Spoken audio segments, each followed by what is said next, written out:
Hi everyone, I think we had a little bit of a hiccup at the beginning there. We have an incredibly hot day, so I might just start that introduction again. I do apologise. Where we are is a very remote area, and bringing this to you live, I really hope you understand that we do everything we possibly can to get this transmission to you, but sometimes we'll get a little glitch, particularly with extreme weather conditions. So, we'll start again. Welcome to Wild Safari Live here in the Djuma and Arathusa Game Reserves in Sabi Sand, South Africa. It's a very, very different day today. My name's Hayden Turner. Different day, and by I mean it's a temperature change by about 10 degrees. It's 39 degrees today, and we are really, really feeling it. It's about 102 Fahrenheit. So we really feel that difference. The animals will feel that difference as well, particularly the big cats, the predators. They'll be off in the shadows, staying in the cool right till the late part of the day. So what we might do is just head back down to a couple of water holes and see if there's any action going on there with some of the maybe elephant or buffalo. If we obviously see cats flat lying down, we'll stop for them and then we'll know where they are. But I'll have a talk to you about what happened yesterday a little bit as well. It was an extraordinary day. We saw some incredible things, and we were very, very privileged to see what we saw last night. So thank you for everyone staying with us and watching. We'll bump into some elephants today. On a day like this, they like to I'm just laughing because, as I said, elephants. My wonderful cameraman here, who I was about to introduce at the end of this little speech, Viam, is with me, and he's just pointed off to the left. There's an elephant right behind me.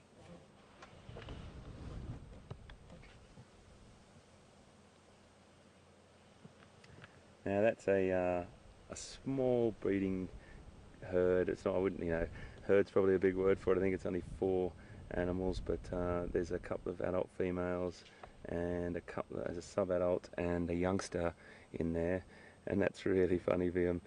As I was saying, and I heard a crack there and I wasn't sure what it was. I didn't want to turn away from camera straight away, but it sure enough is elephants. So they'll be moving through the vegetation today, feeding, trying to stay in the cooler areas and hopefully heading to water very soon. So that was perfect, thanks Viam. So it's a great segue for me to introduce Viam on the camera. We had an extraordinary experience yesterday. He'd never filmed anything like that before. I hadn't seen anything like that before and in 20 years of working in and out of Africa. So it was quite a fantastic time for us. So what we'll do is we'll head to some water points. We'll keep our eyes open all the way.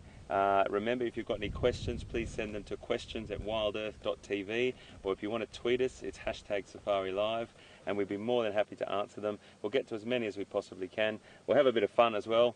We're on the quest for the fork-tailed drongo. That bird, we see them loads, but as soon as we stop, they fly off. And some other birds if we get a chance. It's very quiet because of this heat. So let's just move on. Have a little scratch around through this area and see what we can find. But thanks for joining us and thanks for being on board. It's great to have you here.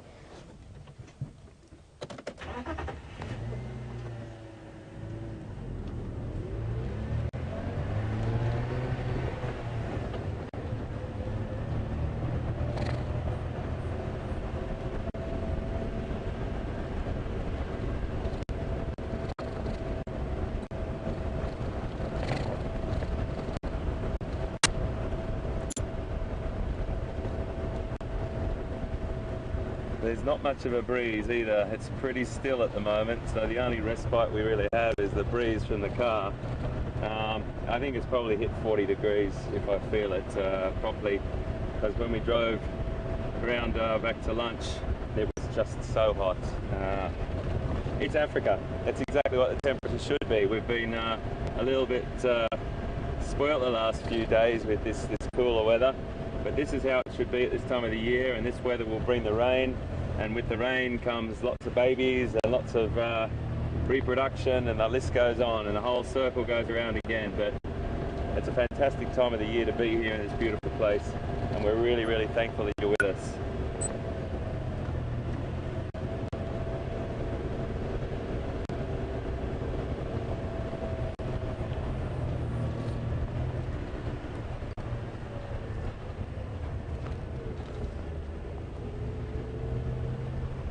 So the same story with the vehicle.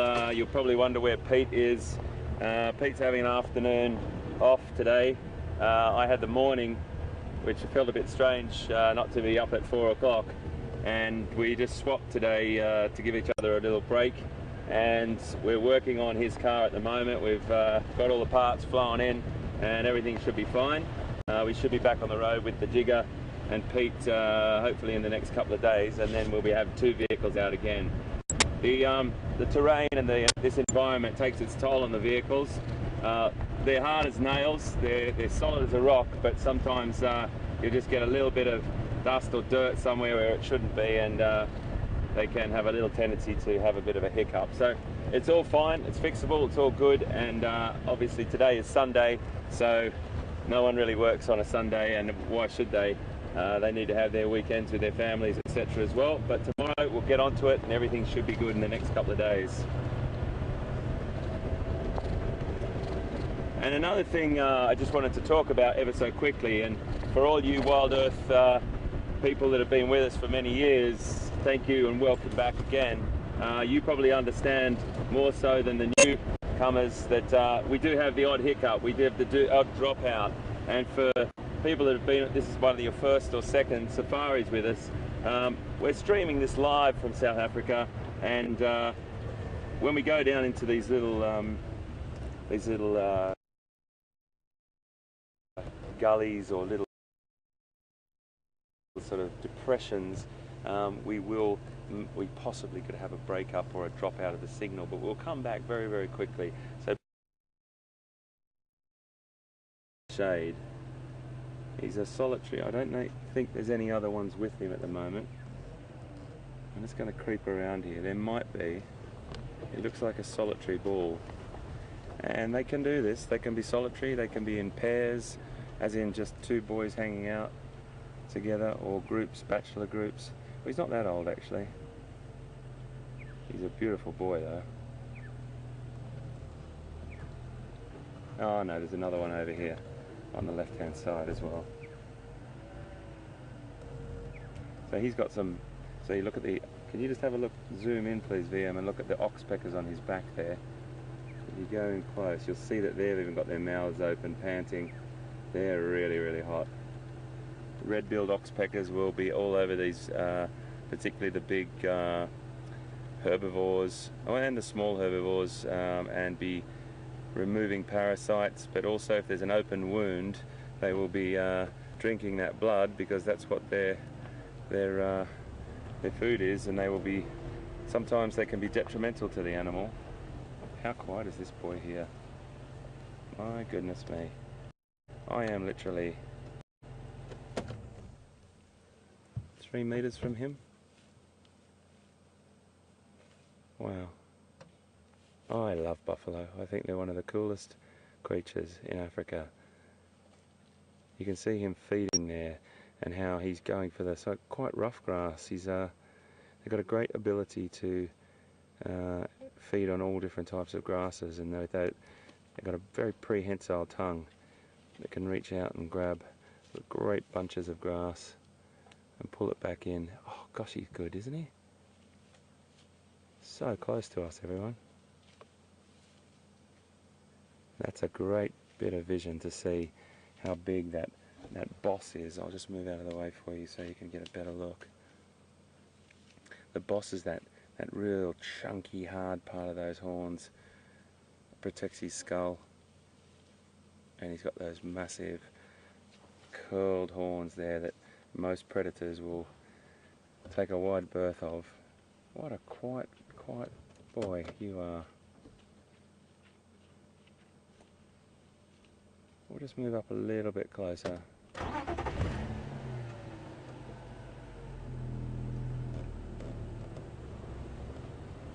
He's so quiet. He's incredibly quiet. I'm going to just move right up next to him. He's not fazed at all by us. At all. That is extraordinary.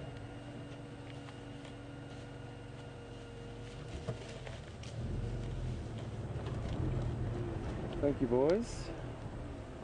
Nice start to the drive, everyone. A couple of lone bachelor buffalo feeding nicely up here in the cooler parts. little bit of a breeze up in this top area here that they might be enjoying, and then they'll probably make their way to a water point soon. Sometimes if it's really hot, buffalo will end up lying at a water point in the water. It's a little bit of a dangerous place to be, but if you've got power in numbers, you can spend a bit of time down there, and if you've got several male buffalo, they really fiercely protect each other. I like that.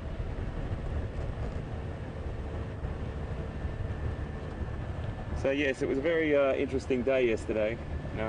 We came to a crescendo at the end of the day with one of the most extraordinary pieces of African nature that I've ever witnessed, and that was that wild dog hunt. And many of you left us messages on Facebook and tweeted us, and very, very kind words. We hope that we brought it to you in a way that was respectful to the wildlife and to everyone watching. And yeah, we just witnessed an amazing encounter. So let's look for some more amazing encounters today.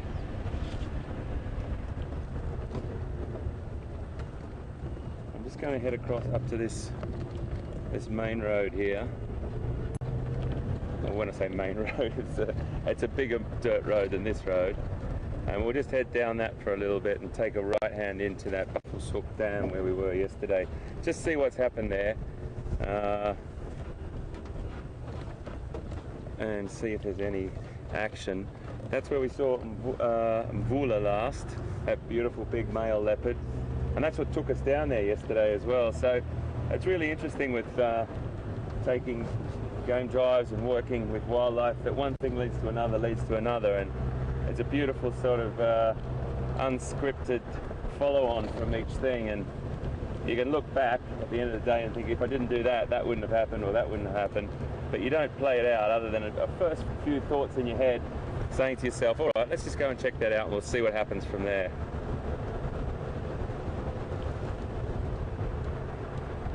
So you can see that road ahead of us goes right on. It's quite a long road. We're going to go a little bit along this, and then we're going to take a right-hand turn in.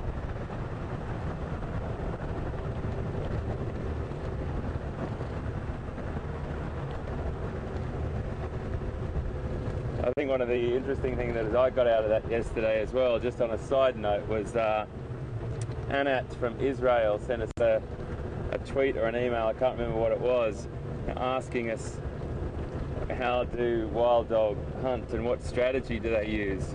Well, Nat, I hope we answered your question in the pictures yesterday, because that was a pretty incredible little bit of serendipity there, a little bit of you know, coincidence that you asked that question, and then 2 minutes later we was witnessing some of the most extraordinary wildlife behaviour from wild dog that I'd seen, you know, ever.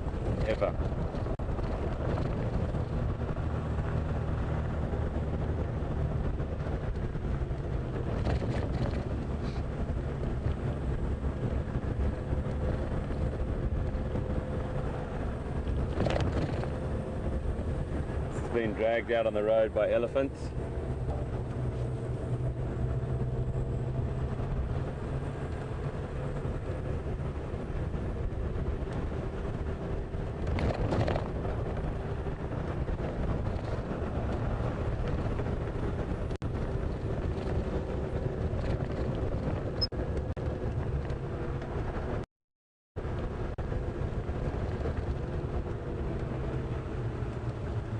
Nice little herd. We should stop and look at those. I thought it was just one running off, but I'll just reverse up a little bit. A nice little group or herd of water buck. We haven't seen many of them, but they're a little bit far off now.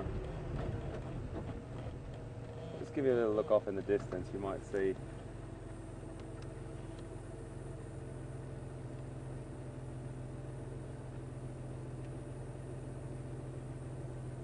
Just see them there. They're called water buck. They've got a very distinctive white ring on their rump, and the males have got horns, the females haven't. They love this sort of area close to water, hence their name, and they they graze and browse, do a bit of both, and but predominantly just hanging out in this sort of scrubby woodland. We'll see some a little bit closer as we move on, I'm sure. They're starting to pop their heads up more and more.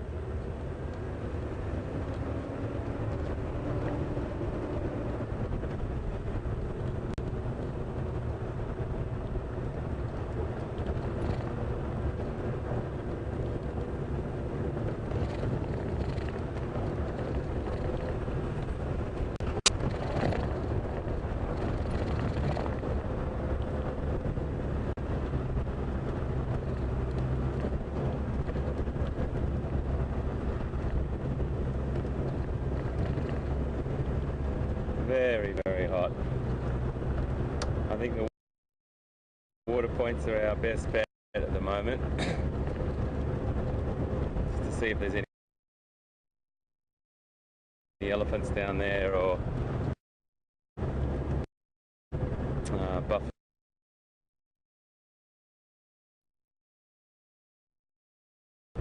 Early in the morning for others. So thank you very much always for joining us.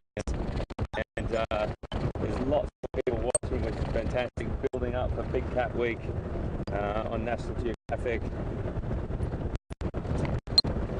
It's very exciting stuff. We're fine-tuning every single day with technology. And somebody asked last night as well, I think, are we going to have fireside chats? And we are going to have fireside chats, and we will include the crew and ask questions to them as well, because that they have because they're great.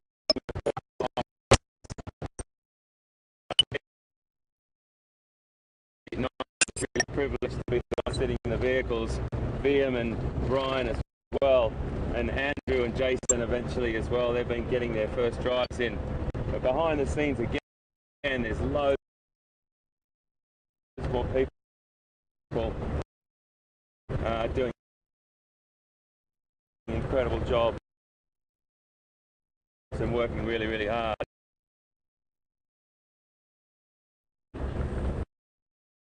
to bring you this live. And I think, as I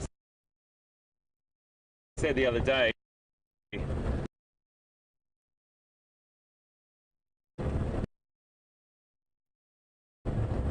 I've done a fair bit of this in around different places of the world, and a lot in Africa.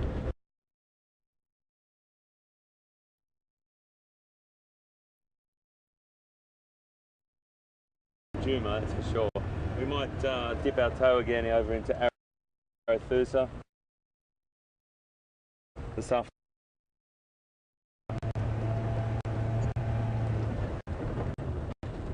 Let's keep our eyes open here, because we could see anything through this area particularly. This is very close to the dam, and we don't know where those wild dog will be. My guess is in the shade somewhere. All the pups were very full bellies this morning.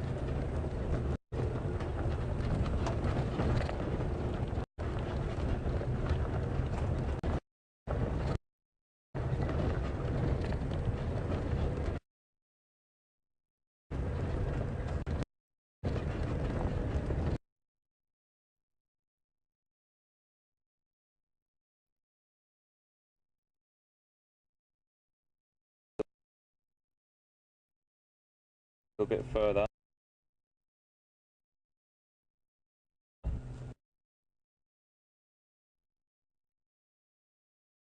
Sending all our signals out. We've got a massive aerial off the back, and a couple of monitors, microphones, night lights.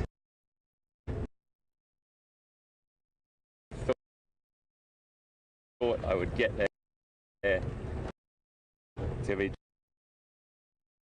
driving around in these reserves. getting your help. Many people have helped me and sent in emails and tweets about particular leopards and how to recognise them. Actually, our operations director Will put a great tweet out today, if you're following on Twitter. I think it might have been on Facebook actually, about how to recognise leopards, so really worthwhile having a look at that. And it's just a great team of people. I think we're going to go down that way to cut out a little bit of time. Yeah, so it's a fantastic thing for me that working with animals in captivity was a very, very different experience, as I'm sure you can imagine. But it did give me an incredible grounding for, and probably a little leap into working in the wild. When I first went and worked with species that maybe been translocated and had to be managed in captivity for a certain time before they were released, they might have called on maybe a captive animal specialist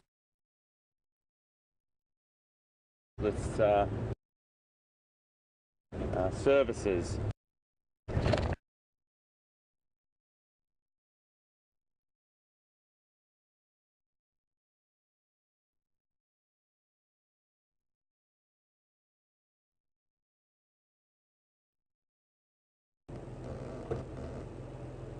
You can see just through there, they're just browsing away.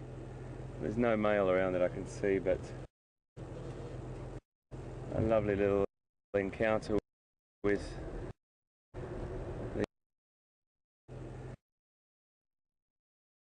there's no male around that I can see, but a lovely little encounter with these beautiful antelope. Nyala, look how pretty she is. Look at her, she's great. She's so unfazed by us, and that's her offspring just running next to her. I'm out of here, she says, but the mother is just beautiful. There's a young male just going through at the end. And they have that sort of leaping, sort of loping gait through when they're running through the bush, jumping over sticks. They prefer this little bit of sort of scrubby, I like to refer to it as scrubby vegetation, open woodlands.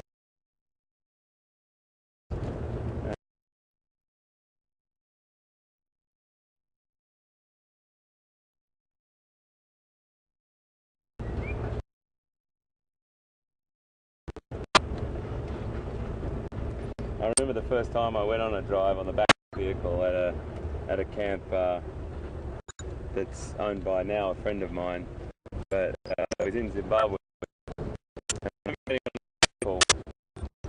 and I had have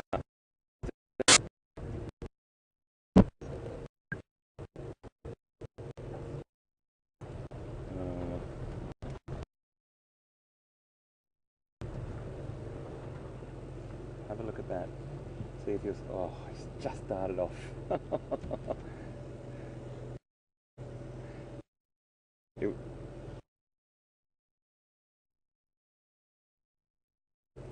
Beautiful kingfisher.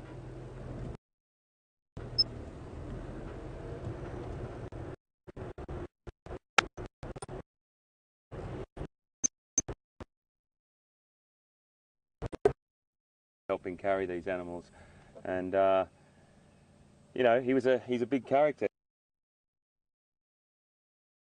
He was a huge character, and you know,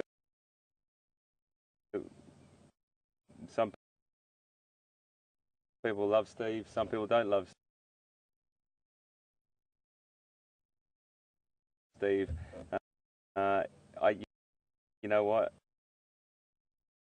He did more for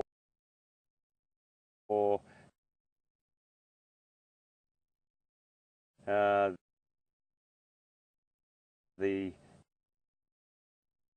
sort of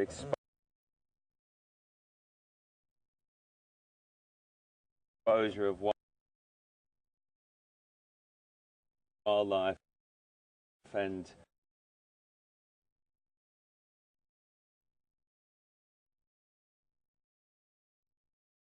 watching our elephant browse on. Remember, he just took those tender young shoots off the edge. Oh, sorry. And this is the area where we saw Mvula.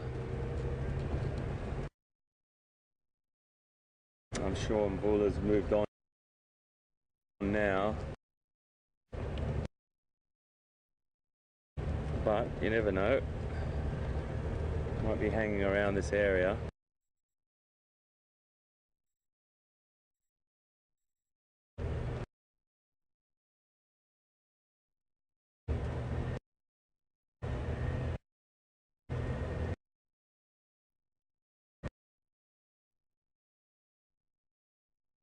Been with us for so long, know that the hiccups and the little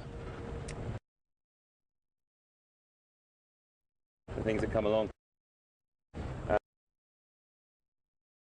If it does rain, we have to get out of the rain straight away, and I'm sure you understand this vehicle's got so much technology on it. We get any water in it, so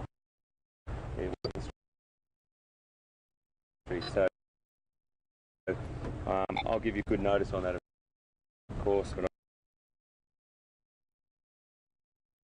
last night, this is where we finished last night. We've got a lovely little herd of, or group of kudu across the other side I'll come to in a second, but I just want to have a look at the location.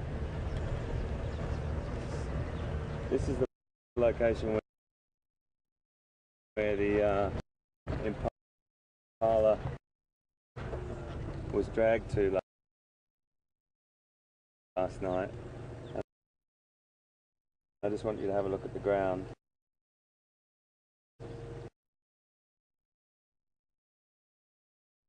Nothing left.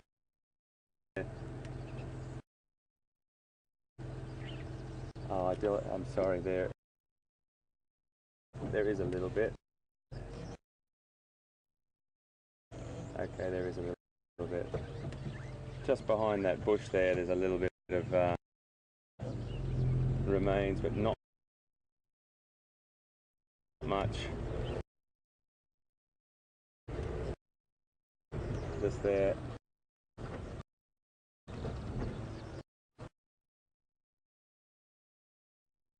And it allows us to see everything going on. So they're being very cautious, as you can see.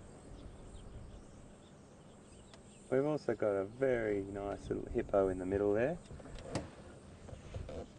So I'll just scan around while you're watching there, but just down in the middle of the lake, oh, sorry, the dam, we've got a hippo just popping his head out, just its eyes and ears. I'm not sure how many. Oh, there's another one. 2 hippo. Let's see if there's any more.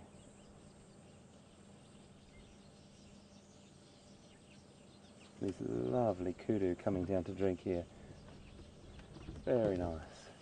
So this is a very cautious time for the animals when they come down to drink.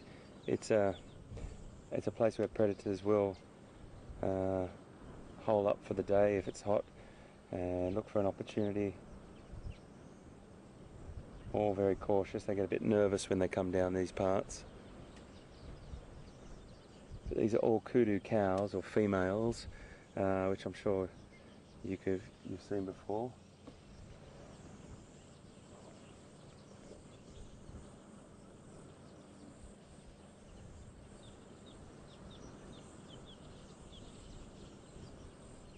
Shall we just sit with them for a little bit, and then we might come back a little bit later.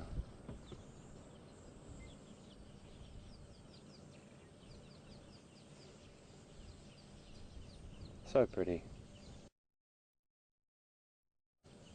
Beautiful, elegant antelope. The males are extraordinary, and that's what I really want to show you. I've been looking for a couple of bulls for a couple of days, and they've got these wonderful spiraled horns coming out of their head, and they're just fantastically shaped. They're the most spectacular horn on an antelope, I believe. And of course, when we're not on safari drive, I see them often, but as soon as we roll those cameras, they have a tendency to disappear. A little bit camera shy, but we will find them for sure. So a little bit cautious, just a quick drink, and they move back off into that little open woodland area and start browsing again. We've got our cheeky hippos just there. The hippos, as I'm sure you know, come out to feed or graze during the night, during the cooler hours. They've got a very, very sensitive.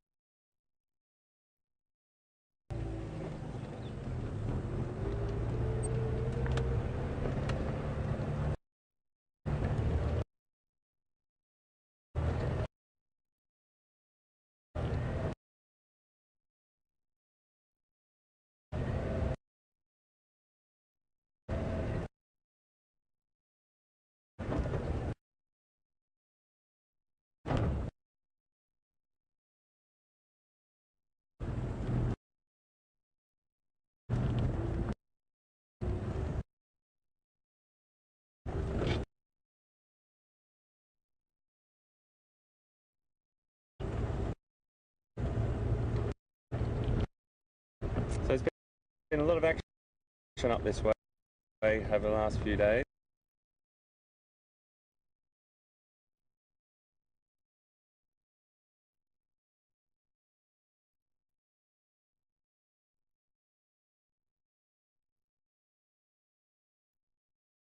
Just getting a bit cooler. We're coming up to 5 o'clock, 10 to 5, 11 to 5 at the moment. That temperature will get a bit better.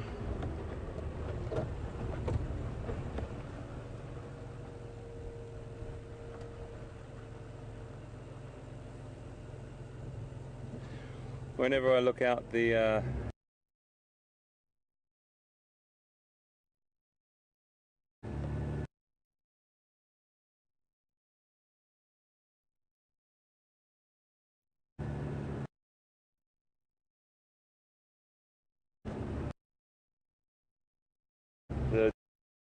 door, I'm looking at tracks or what we call spore. Most of you know that if you don't and you just joined us, spore is the Afrikaans word for tracks and signs of animals, and it's always as the savannah elephant, or for want of a better term, it is referred to as savannah elephant. And there is also a forest elephant that's more in the thicker vegetations of Central Africa and those sort of jungle areas, or much heavily wooded areas, and they are a little bit different in shape and size, and their tusks have a tendency to be much straighter down. People believe that, or some research has shown that it's potentially not an adaptation, but maybe easier to get through the foliage than having those big tusks that stick out like the savannah elephants do.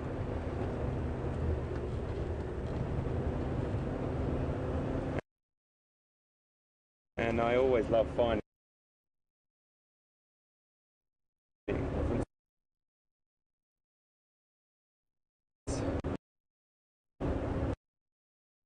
sure it has happened, and I'm sure it has, but majority of the time you see young hippo right next to their mums, and crocodiles give them a very wide berth.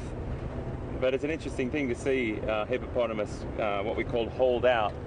If the temperature's not too hot and it's in the winter months, the hippos will sometimes come out of that water and just sort of bask in the sun a little bit, but not for very long, and they'll just get to a comfortable state on that sandy bank or wherever they are, and you'll have crocodiles lying right next to them. So yes, there is a very, very interesting coexistence with crocodiles and hippos, but I've never seen a crocodile attack a hippo, but I have seen a crocodile feeding off a hippo that had died or been killed by a lion or something like that. I have seen documentation of lion feeding on a dead hippo on one end while crocodiles were feeding on the other end. That was pretty extraordinary. And that wasn't too far from here, actually.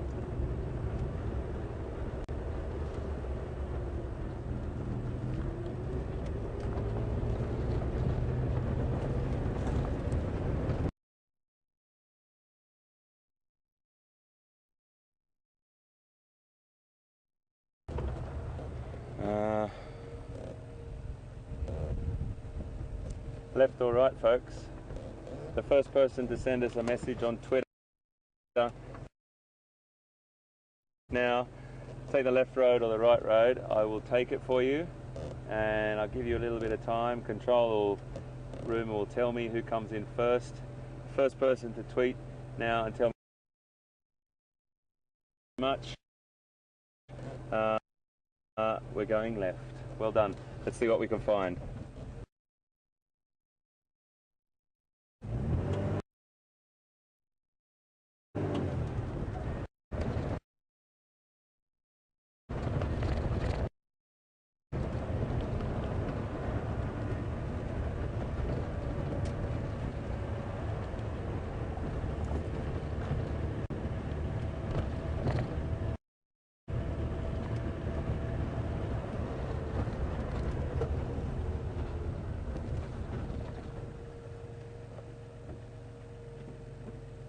Giraffe.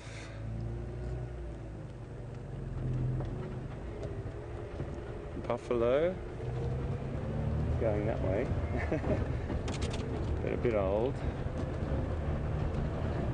I'd like to find some giraffe as well. We've seen a lot of female giraffe, and we've seen a few babies as well, some calves which have been beautiful. We saw one really young one the other day. I'd like to try and find you a nice big bull giraffe, and we'll have to talk about him and a little bit about giraffe social behaviour. I love giraffe. I really, really love giraffe. Spending so much time with them in my zoo career, and then I've got a great mate in another part of southern Africa who is probably the giraffe specialist I know. Julian Fennessy, and he's an extraordinary guy, and he's like the giraffe guru to us. Always gives us great information about giraffes. They're not as well known. Everyone sort of drives past them. They know all the sort of facts that we share with you about the height and the tongue and everything like that, and so on and so on. But giraffes are one of those animals that are probably getting a little bit of coming into a few problems with their habitats being shut down, or their corridors of travel or movement being closed off by human habitation. So we've really got to keep an eye on the giraffe population of Africa.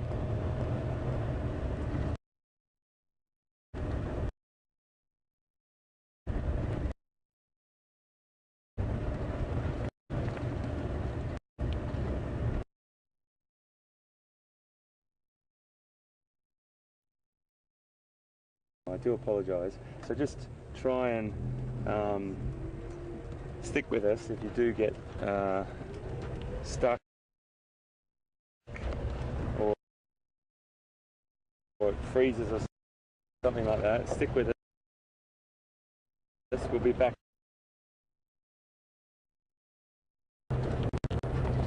got a message from Ellie on Twitter, and she wants to know what makes giraffes so special. Well, that's a good question, Ellie, because I keep banging on about giraffes, and for me, I think the changing point for me, or the point that makes me so sort of passionate about giraffes, and I talk about them all the time, and I look for them all the time, is because I hand-reared one. I hand-raised. I was a giraffe dad for some time in a zoo for a year, and it was a great experience. Unfortunately, the mum rejected the calf, and myself and 3 of my other fellow zookeepers, we hand-reared that giraffe, and it was an extraordinary experience. We really got to know that giraffe and a lot about giraffes. We needed to know what they ate, how much milk they drank, and so on. So there was a lot of talk with other zookeepers that I worked with who had ever done it before. Hadn't been done many times before in our zoo, so we had to talk to zoos across the world and it's great. It's just a great experience. And then I worked with them for so long. I used to do a keeper talk every day for about 10 years. Every day I was working, I'd do the giraffe talk, and it's just one of those animals that, you know, sort of an antelope you can understand, you know, it's proportionately designed to either have speed or be able to jump quite high or whatever. Elephants are another one that's quite an unusual looking creature.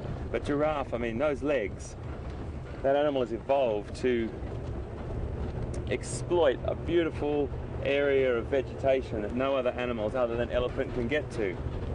And I find that just a fascinating sort of adaptation, that over time those animals have gotten taller and taller and taller so they could exploit a niche in the vegetation that no one else really does other than elephants. I think that's just great. So there's loads of different things about a giraffe that I love, but they're fascinating, they really are. They look a little bit aloof, that's for sure, but they also they're fantastic at running. Oh goodness, if you ever see them running, they're just amazing. And also the males, when they battle each other, it's a behaviour called necking. They hit their heads and necks around each other, and that's what you see. I might lose you here, so bear with me.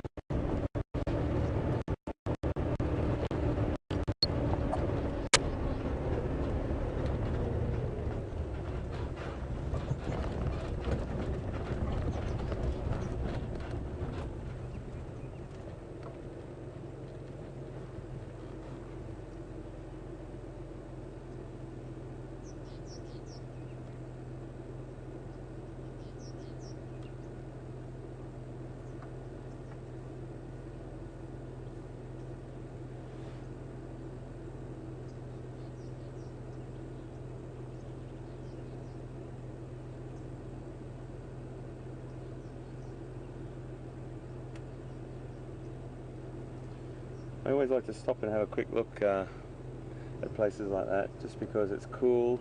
It's a nice time of the afternoon, just to see if there's anyone holed up in a little shady spot.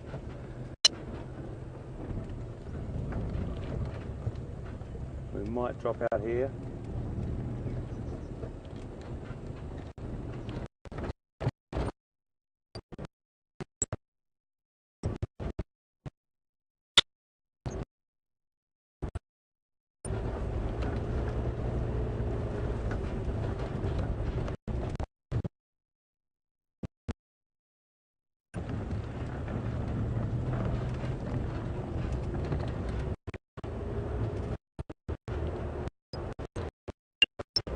Even the birds are quiet this afternoon. So hot.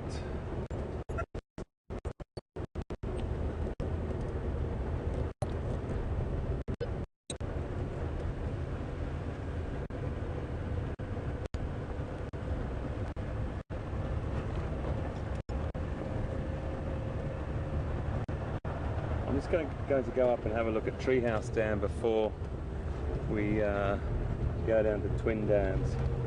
See if we can see if there's anything up there. There's another nice buffalo just here.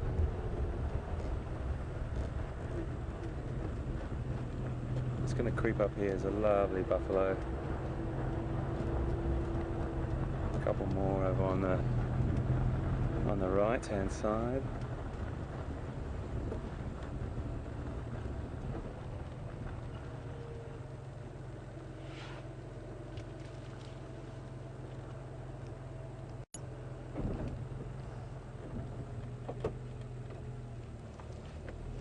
There's a couple more just here feeding.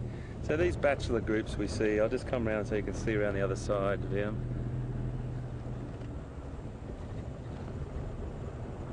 Safety in numbers.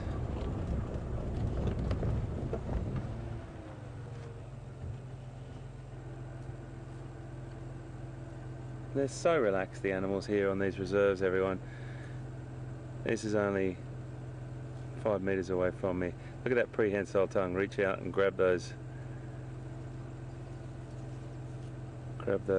beautiful bunches of grass there. They look tough, these boys, don't they? They are. They certainly are. Okay, thank you, my friends.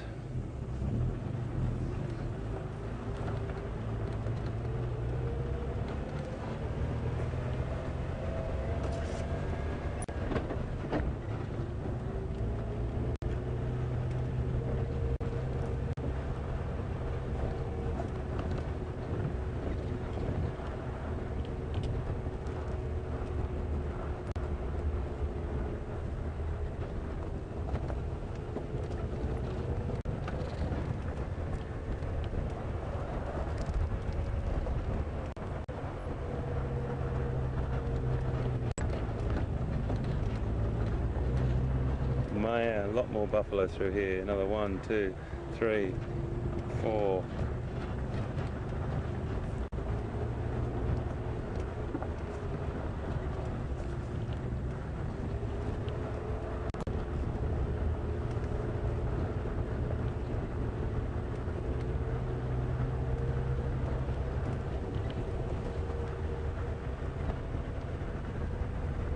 Afternoon shadows are lengthening now. It's easier to get a bit more shade for the animals. It's cooling down ever so slightly, but it is cooling down.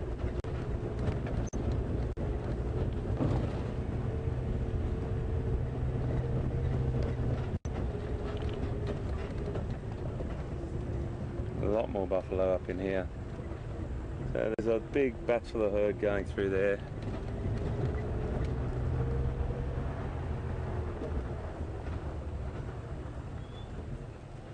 Double check my roads here. I think it's up there.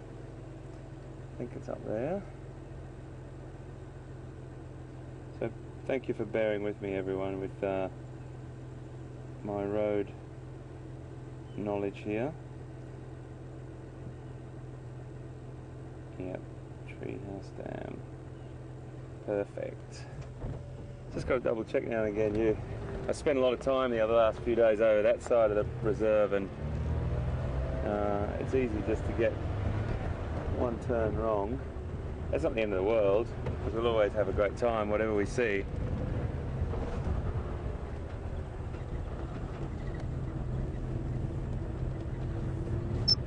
But it's nice to try and get the right, when you're trying to get from A to B, it's a good thing to do, to try and get there as efficiently as you can.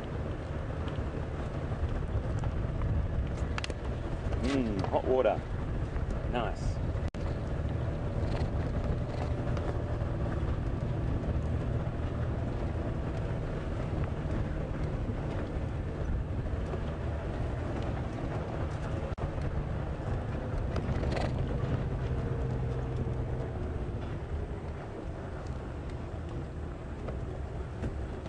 Really, really bright sun. Oops, sorry, hold on.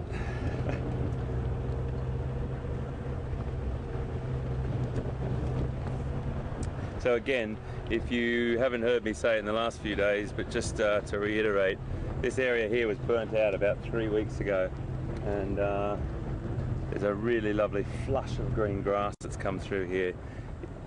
You can see in this area, and this is going to a little bit more rain, and this is going to be bright green, quite thick, loads and loads of food on there for herbivores to come and have a fine old munch on. Very nutritious, new foliage off that grass.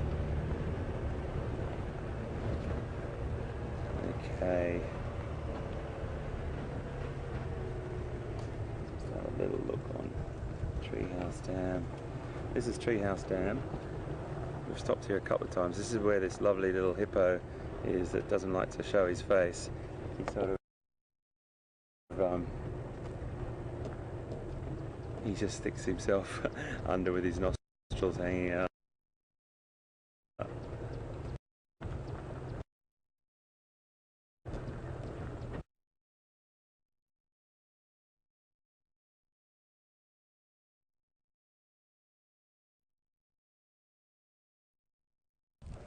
Very, very peaceful.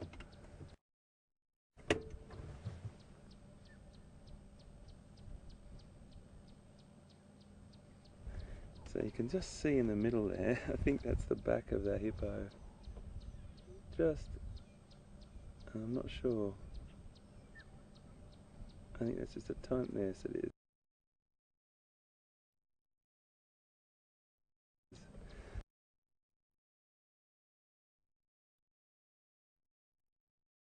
Oh, he's just got underwater.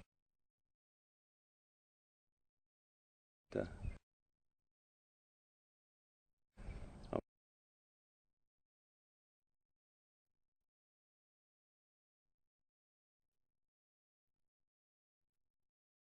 I'll show him again to you. It's not much to see really, but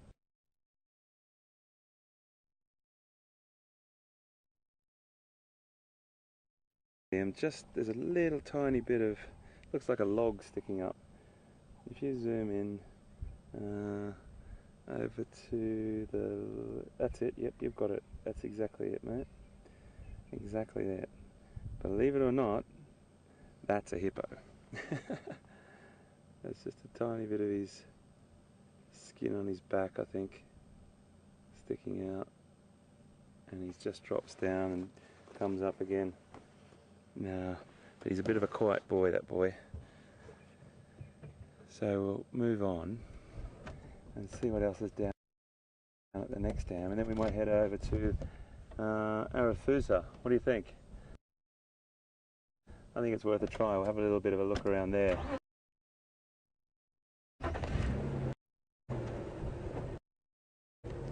Always keeping our eyes out for leopard, but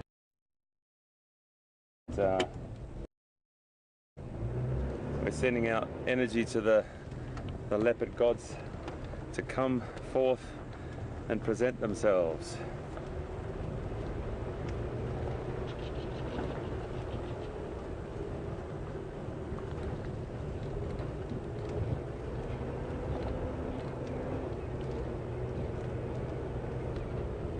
If we do get a bit of rain, all sorts of fun will present itself in these vehicles.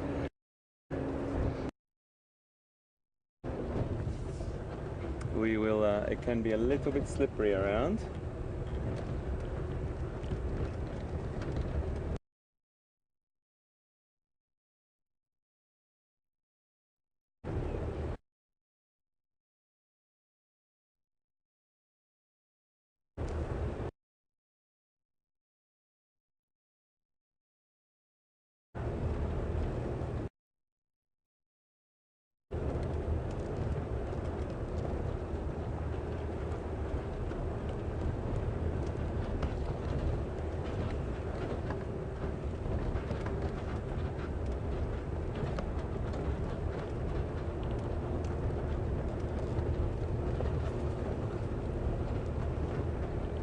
Got a message from Mars in Tucson, Arizona. Thanks very much for your question. Do the reserves do control burning and management regimes, and how do they actually do those? They do on a regular basis, and they will do it on areas where may have been burnt one year and not burnt the next, and there will be a regime that the managers will have. They won't burn the whole lot, of course, but they do have to be managed on a very, very sort of careful basis. You have to make sure the climatic conditions are perfect. There's not too much wind. You would never do it on a day like today with this explosive heat that's around and the wind.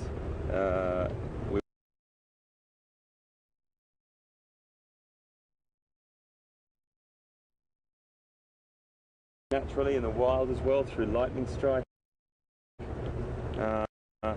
occasionally, and sometimes just through a mishap of a community that lives next to a reserve, that they might accidentally light a fire, or the fire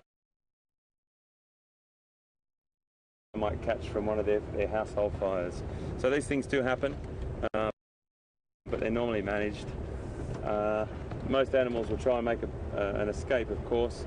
Animals that live underground, it's a little bit tricky for. Invertebrates, it's very, very tricky for, because they can't run away. They either have to, sometimes they're under logs or whatever that will be burnt.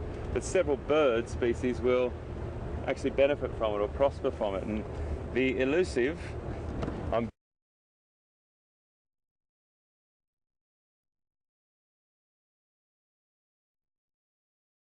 it's a really common bird, the fork-tailed jongo. But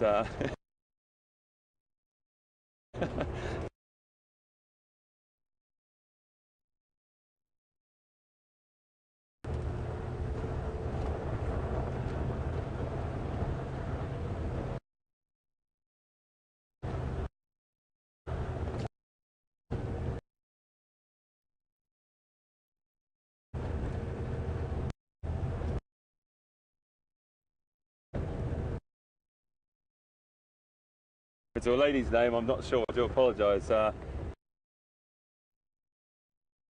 But it can be both. But if it is the greely, I know, hi, and if it's not,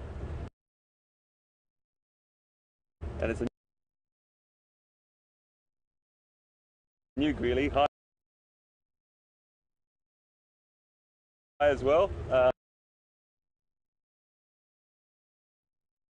Thank you very much. How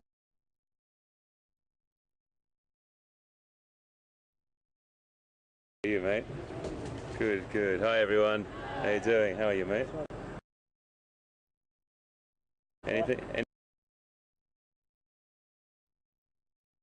Anything around?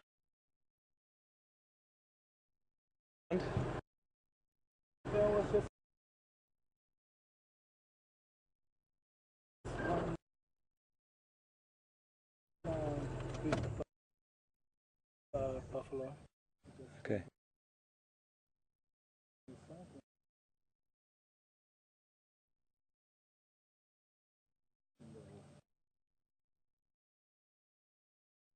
Okay. Giraffe as well.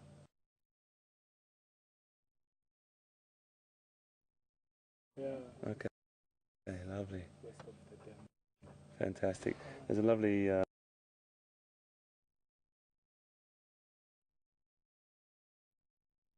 I sort of heard of bachelors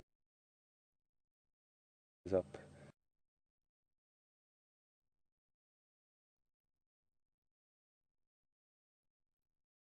Another sunburst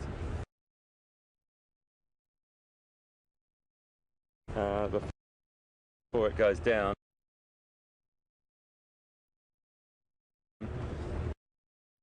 And okay, we've got more buffalo boys over here, but he did say there was some giraffe around here, so let's just have a little bit of a look. So Greeley, to answer your question, it really is very, very difficult to put a number on how many animals you'd see. I think the most important thing that we have in the back of our minds when we go on a drive is that the most important thing is getting on the vehicle. Getting on that vehicle and going off on that adventure. and just seeing what you see, hearing on the radio a little bit of intelligence from the other guides, and everyone's so sharing and generous about seeing other, sharing their sightings. But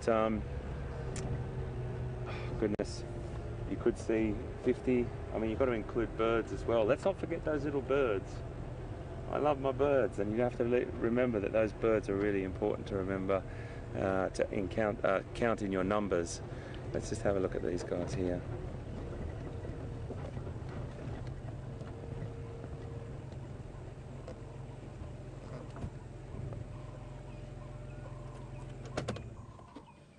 Something quite therapeutic about watching animals drink.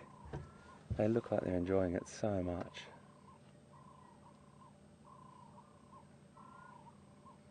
They'll be getting their fill, as much as they can possibly drink.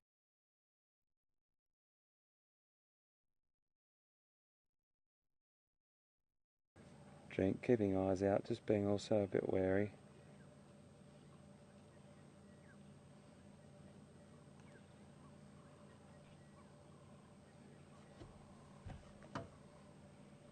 Another bunch of bachelors.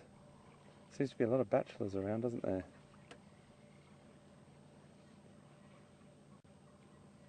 Checking us out here and walking out into the water, and that's a trait of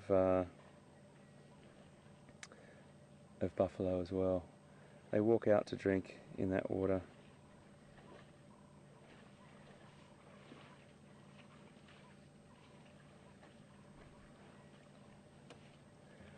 Both sexes, male and female, have horns. These guys are just walking right up to us here. How cool is that? Look at him.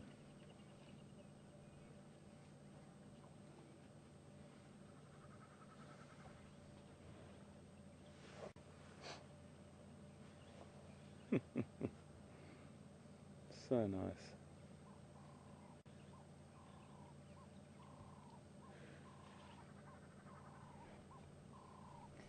So both sexes have horns.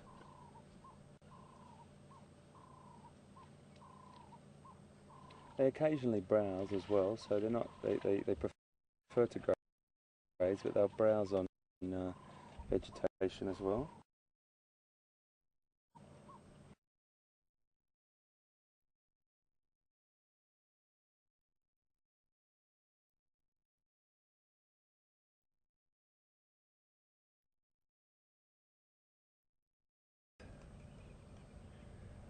I'm sorry to chop and change, but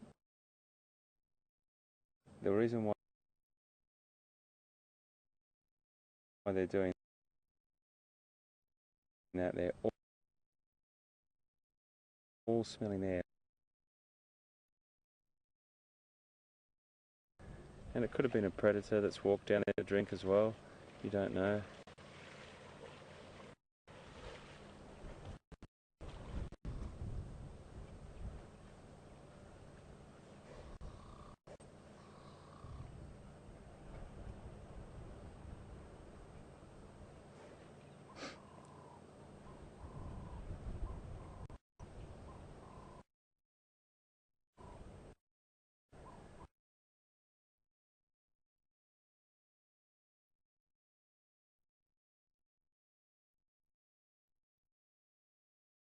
All sort of depend on many different things, available food sources,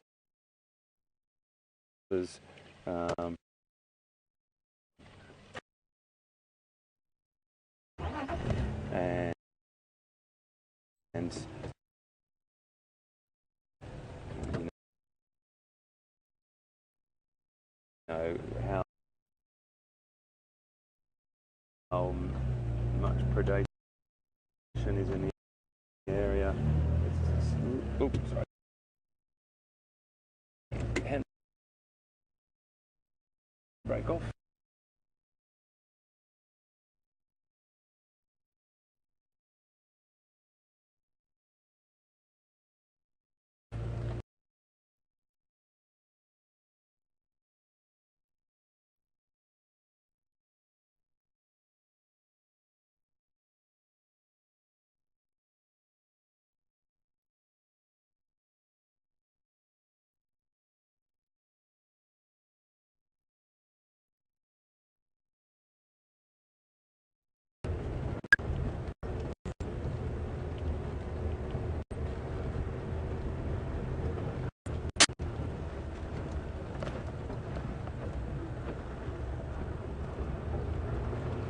including us. We need to have a drink.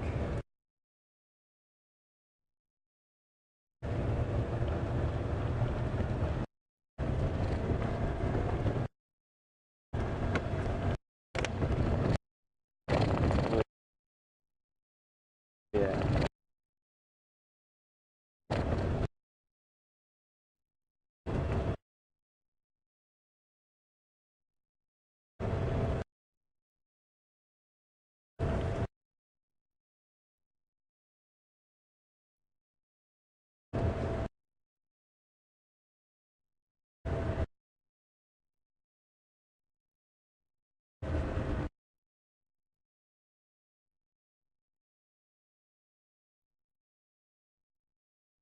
You know that not only is it bringing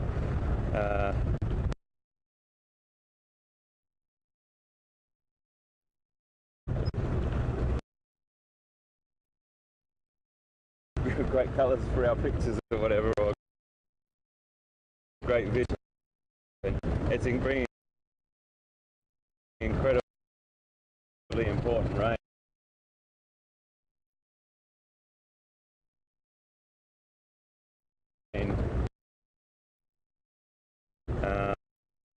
For growth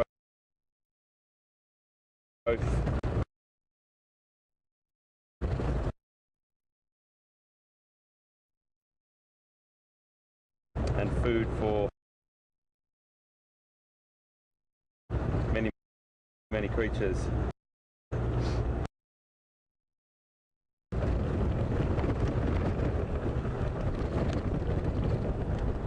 So the temperature's dropped to about 35 degrees. I don't know where you are at the moment, but if you're in a cold part of the world, tweet me and tell me how cold it is where you are. I'd like to know the coldest person at the moment, or the person in the coldest place. It feels quite strange when I hear, you know, it's really interesting. I mean, not strange, but when you hear someone sitting in, you know, Arathusa, and we'll just take it down a little bit further.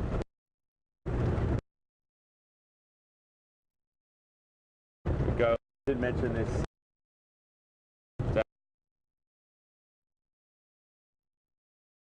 down below.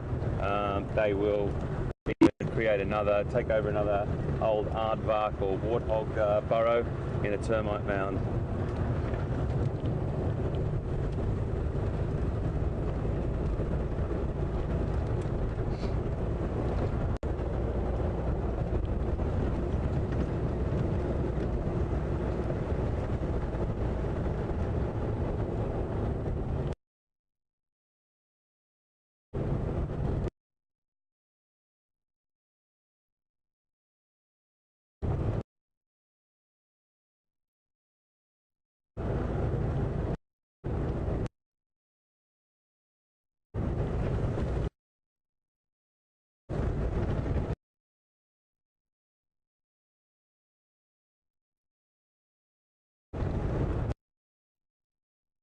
Concerned about, and the answer to that is yes. They didn't start to show behaviour where they stopped and sort of backed off or turned around quite quickly. It was just potentially a scent that maybe came down to the waterhole earlier. It could have been line, or it could have been leopard.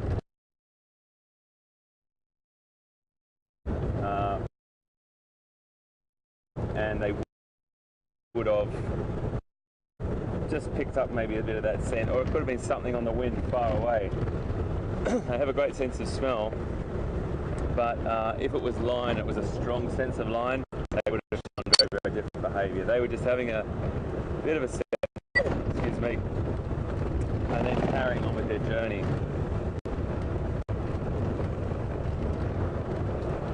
One of of the things I'm not sure about, and I will look up and come back to you on.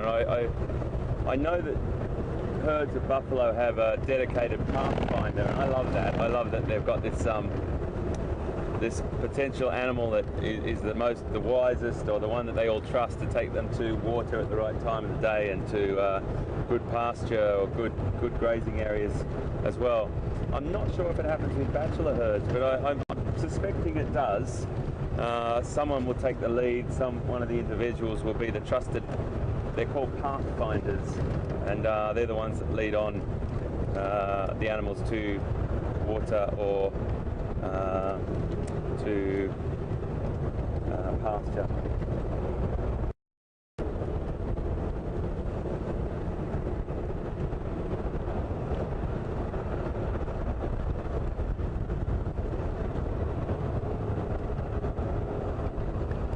Can you just repeat that, please, Control?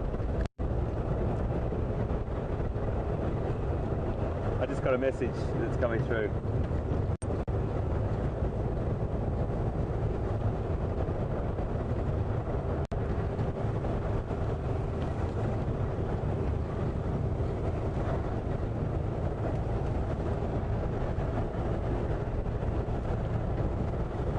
Thank you, copy that. Brilliant, guys, thank you so much. So it's just an interesting thing for me to, you know, when we've got it. Stephanie from Winnipeg has tweeted us, and I'm just trying to remember what the temperature was, but I think she said it was 17 Fahrenheit or about -7 or something like that.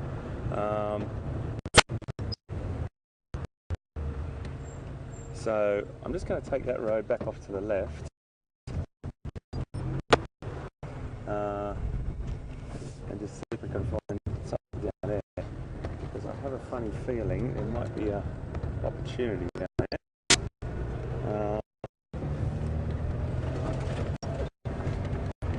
Stephanie from Winnipeg, thank you so much. It tells us that it's really quite cold where she is, -7, but she said it feels a lot colder, and it's really nice to know, and that's what we would ask our guests on the vehicle, where they come from, how cold does it get, all that sort of thing, and it's just great to know. So thank you, Stephanie. Winnipeg, goodness me, -7. Well, hopefully you're rugged up and with a warm cup of something and watching us on this fine afternoon here in South Africa.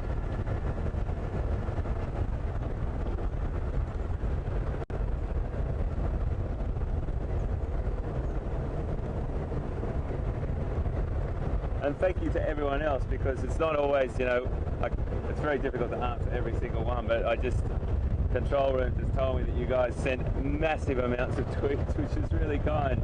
It's lovely to hear from everyone, and we always just like to take random selections, or if I ask for the first person, left or right, obviously it's the first person, but thank you very, very much, and I will have a look through those tweets as well, because after we finish the drive, we go back and we have a look, and it's really great to hear what people say and people think, and also some of the things that you've put back in.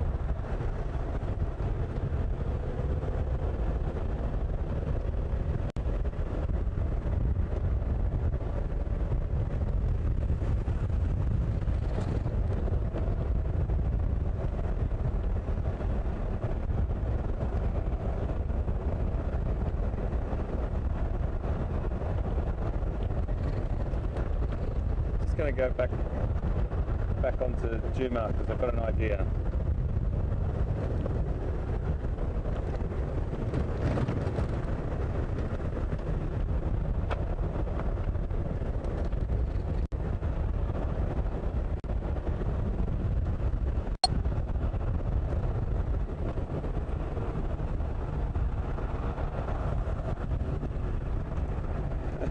We just got a question from Richard in Oakham in Rutlands, UK, I think it was. Richard says that, do we use a commercial insect repellent, or do we use the old-fashioned method of a couple of drops of paraffin in our water, washing water? I use the commercial one, Richard. I've never used paraffin, but I'm sure if that works and I get stuck one, I'll have a crack at it. We just use a commercial one. I'm sure that's a bit hardcore these days, and I'm not sure how the old skin would last for me if I was doing it every day with that sort of stuff. I'm just going to duck in down here. I just want to have a quick look where I think we want to go.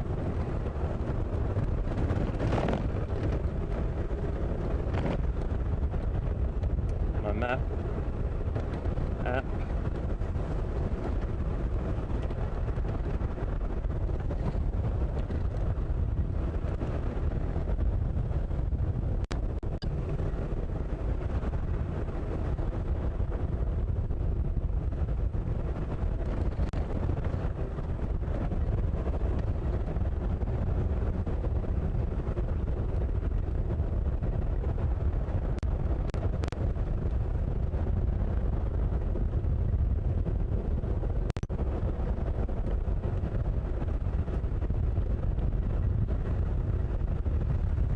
Okay folks, we're just going to carry on down here and go a different way. Just getting to know those roads a little bit more as well.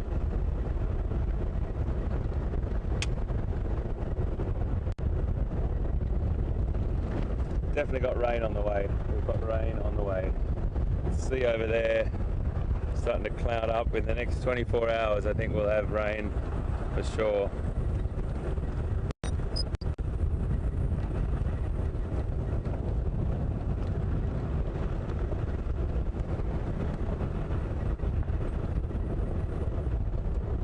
So very quiet this afternoon, folks, and we can have a little bit of a look. It's one of those things when we get a very hot day.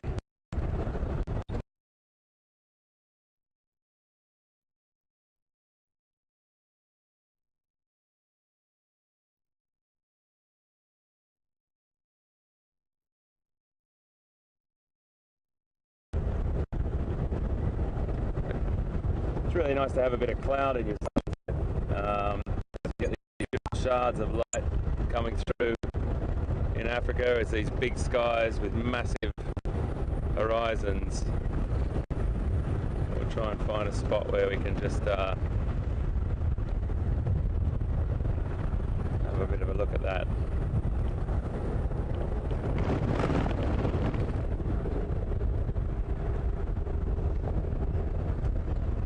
Is that too? It's probably not good enough for you, VM there.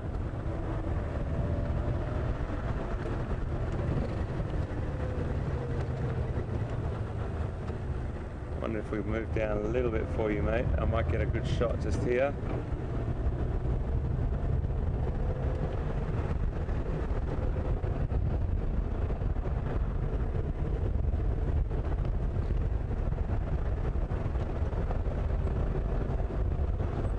See over that, mate? Yeah, you can, can't you?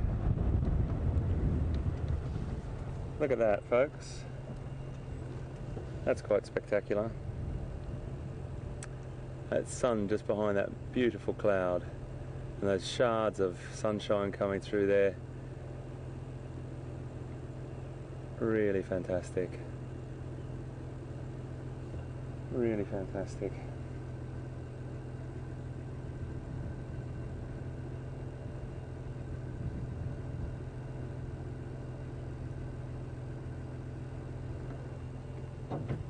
Okay.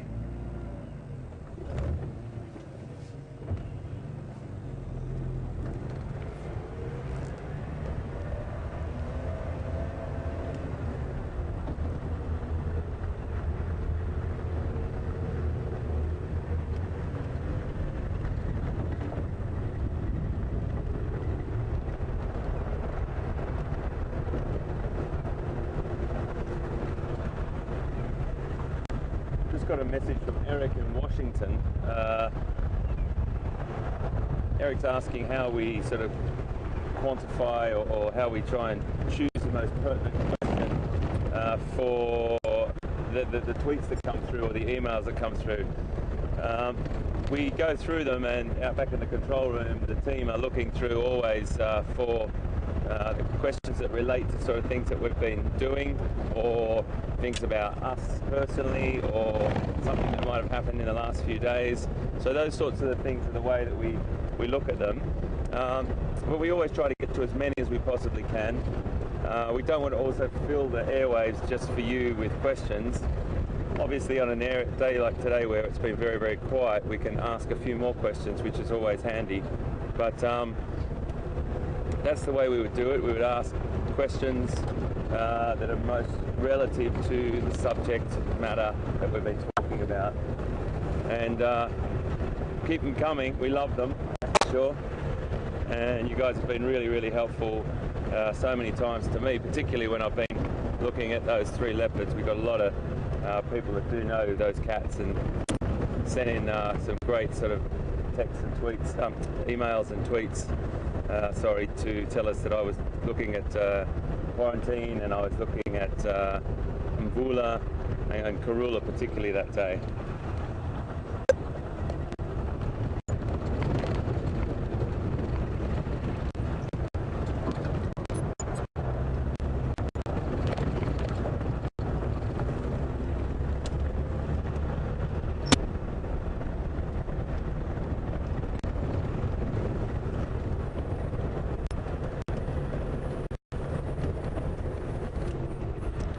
Have a little look on it. We're just passing this dam again. I thought we were going a little bit far down, and I want to sort of stick around this area tonight and see if there's any action down here. This is where we were.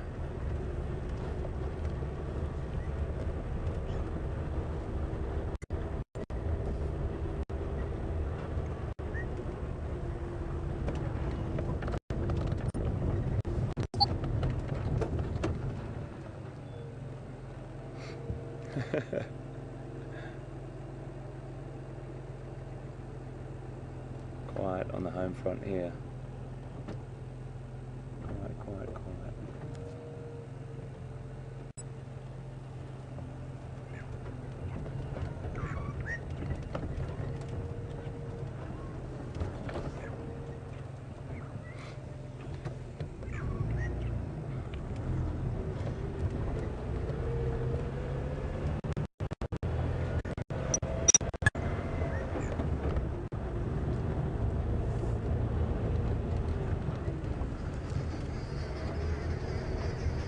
Another question from Robin about the equipment that we're using, and these questions are great too, folks, because the equipment is always, it's a bit difficult to see it all, but we've got a camera mounted here on a very, very solid steel pole that's connected or welded to the, it's bolted actually to the chassis or the floor of the Land Rover, and then it's got a big head on the top where we've got a movable sort of head, that, like a tripod head, quite an expensive bit of kit, and it allows VM to pan around, tilt up and down, get it level quite nicely, Robin. So yeah, it definitely shakes around less than I do. It's definitely a lot more solid than I am in many ways.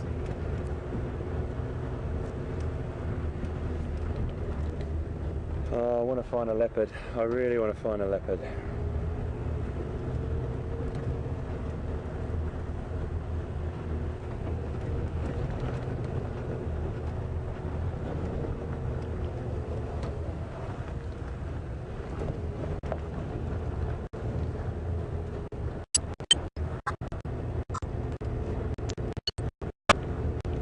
Hold on, guys.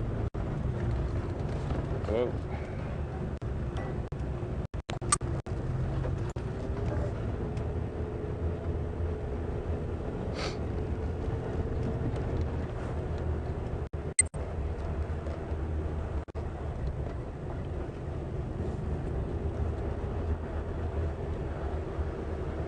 Got a question from Tony in Ireland asking if these roads are man-made or they are animal tracks. Well, it's a combination of both, Tony.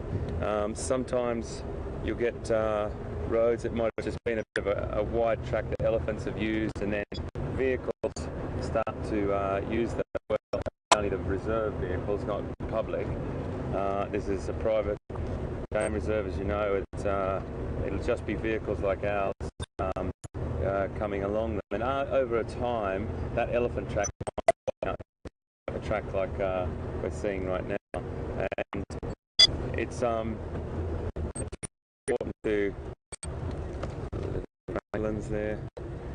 Really important to know that animals potentially most time take the most effective or efficient way from A to B.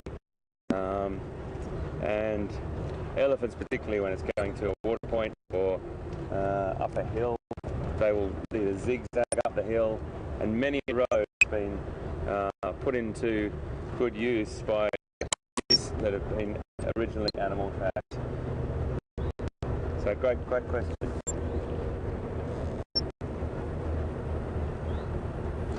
Oh, I'd love to see Quarantine tonight. I'd love to see him.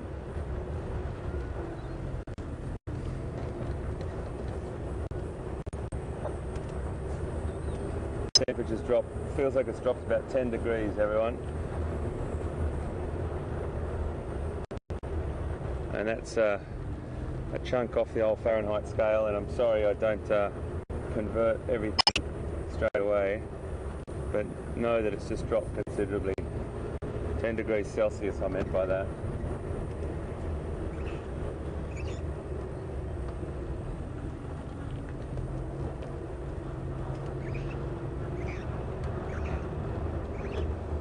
There's a lovely bird. I gotta just get a shot of him up there. That's a yellow-billed hornbill. You gonna stay there for a second? Yeah, he's gonna stay there for a second.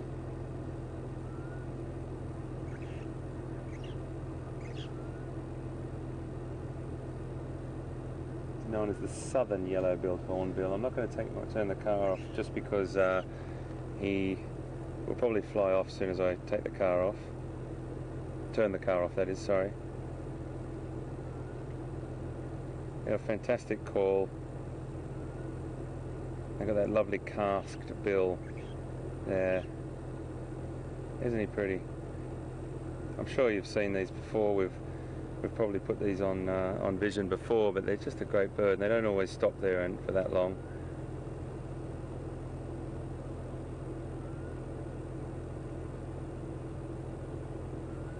The females and the juveniles have smaller bills than the males, but that's just a lovely bird. Southern yellow-billed hornbill. I wonder if they could have made that name any longer.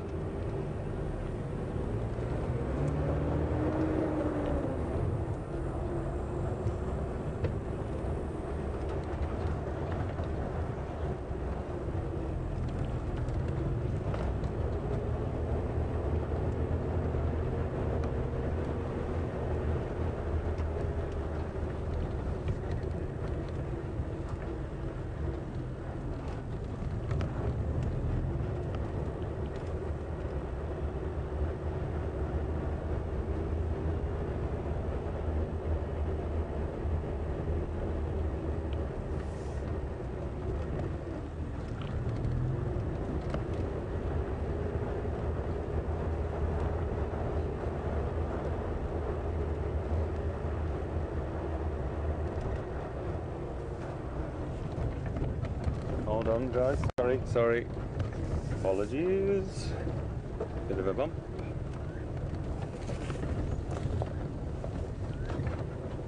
I always just stop and look at this little spot here to see if there's a leopard in there.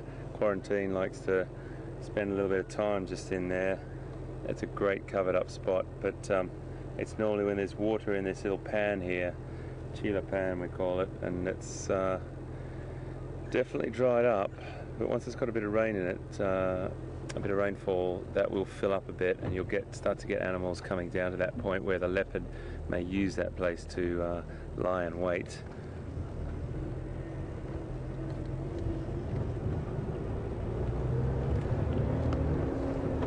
We might pass our little hyena household and have a little bit check in and see if there's anyone there.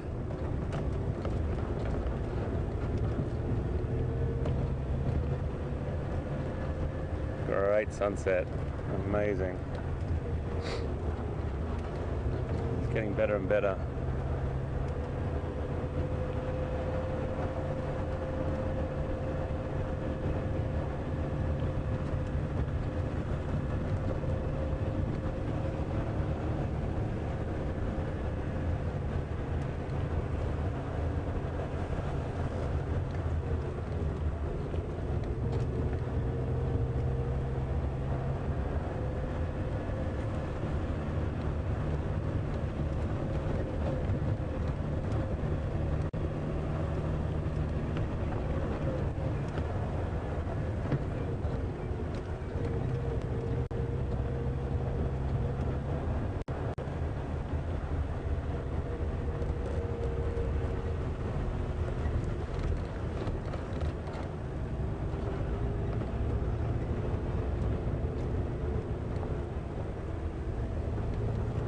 Got a good question from Fiona in Scotland, asking if the southern yellow-billed hornbill that we just looked at was the same bird as the go-away bird. It was actually not the same bird. The go-away bird is the grey lory, or lory, however you like to pronounce it. It's a very, very different looking bird, grey with a little crest on its head. If I see one, I'll definitely show you. Very, very different looking bird. I could probably show you a picture just here, right now, of the grey lory.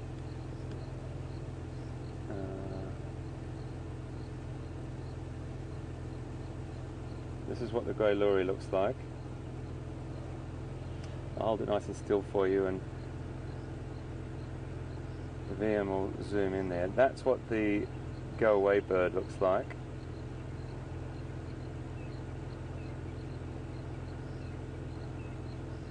It really has a call that sounds like go away. So I'll just play that for you. Let me just turn this off for a second.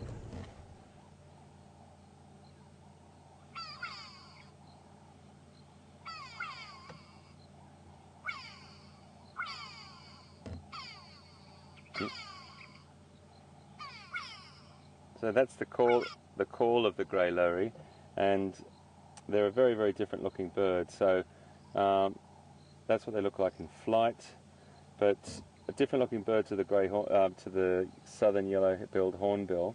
And if I see one, I'll definitely stop for you. They do let that call out as a little bit of a warning signal, or a distress call, sort of thing, if there's a predator or there's trouble around. So that's a good thing to listen out for as well, always. But at the moment, I don't know if you can hear it. Liam, Willem, I'm just going to get you to turn around the camera and point at that direction. See if you can hear those turtle doves there. And if people can't, I'll just play it for you. It's a very beautiful African sound at this time of the night.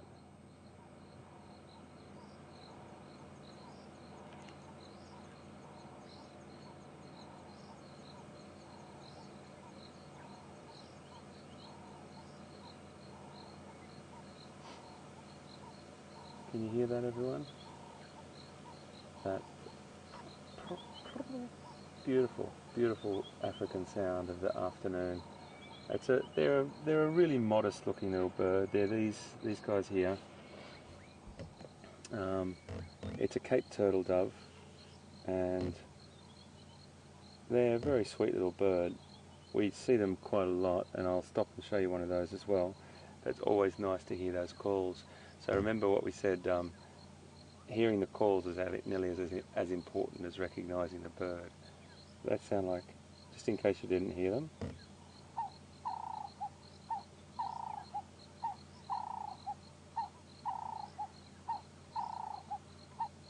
That reminds me of Africa so much. If I hear that call on a documentary or something, and just one of those beautiful sounds of the bush. Cape turtle doves. There's crickets. There's loads of different sounds going on around us at the moment. Sometimes it's nice just to stop for a second.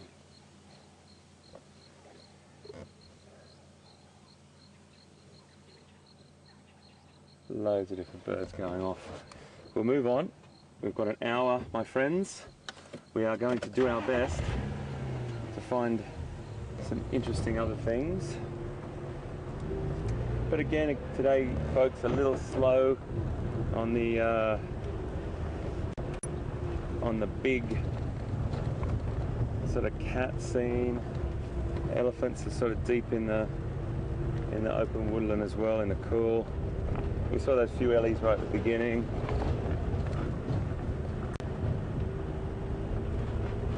I'm just going to go up to another area now that Shadow has been seen in, but she's a leopard.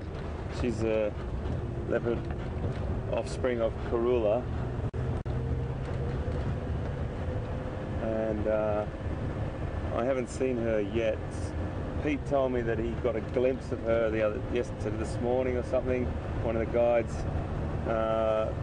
gave him a tip that she was around, and I think they saw her very, very quickly. But we're going to just have a little bit of a look up around an area where I was told she was the other day. This is the quarantined males territory as well, so we'll definitely keep our eyes open. Another great example of burning and using the fire break and not burning.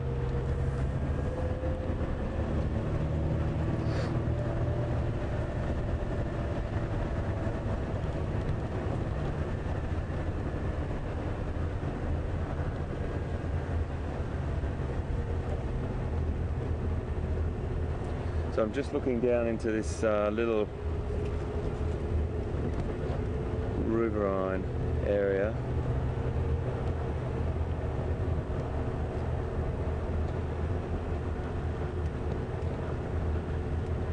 Oh, come and have a look at this, folks. Oh, look at this. This is what it's all about, my friends. Oh, sorry about the bumps. Come and have a look up here. I'm not going to be able to get really high, but I'll get you to this spot here. Oh, it's not really good, is it? So let's just drive up a little bit higher before we lose this sun. Hold on for a second, folks. It's just about to poke its head under, and maybe that's a nice shot. Just there. I'm going to just turn off for a second and let you watch this sun go down. It'll only be a few minutes. That's really nice for you to be able to watch the sun go down in this part of the world with me. It's something we always stop for. I always try to stop for. So spectacular, those colours. Really nice. I get a lot of requests or tweets and questions about that app that I use. If you go onto the iTunes, or you go into any of the computer service stores that sell apps, iTunes will definitely give loads of different options on this, but have a look for birds of southern Africa of some description, and you'll find some top quality ones there. They were really, really good. They give you a little bit of a try at them online. As you can see, you can scoot through a couple of pages of examples. It was maybe just get the light version of a couple of them and test them out and see what you think, and see which one you like. I prefer the one that comes up with the picture first, and then at the bottom of the screen you've got options for the sound, saving your search, and loads of other things.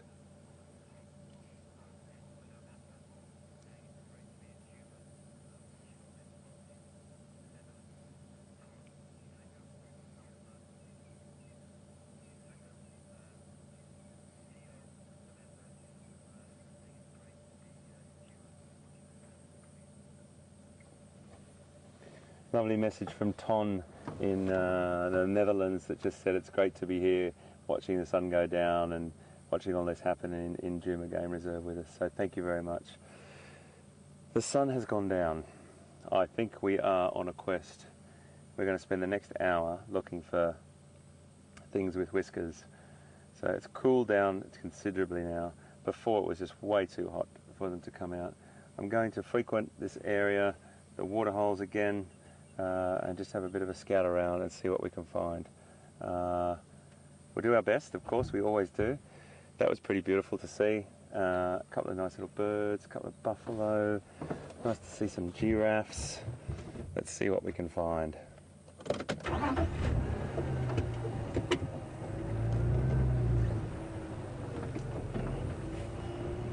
I okay to come back there, mate?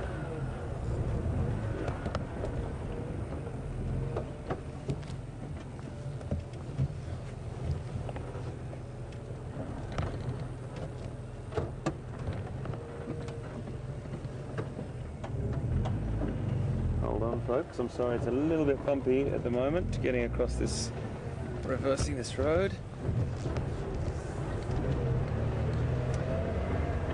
I want to just head up this road here and go up to what we've got an area called Impala Plains and see if there's anything up there. Then we'll cut back down a couple of these roads towards the quarantine flat area there where we also get some plains game.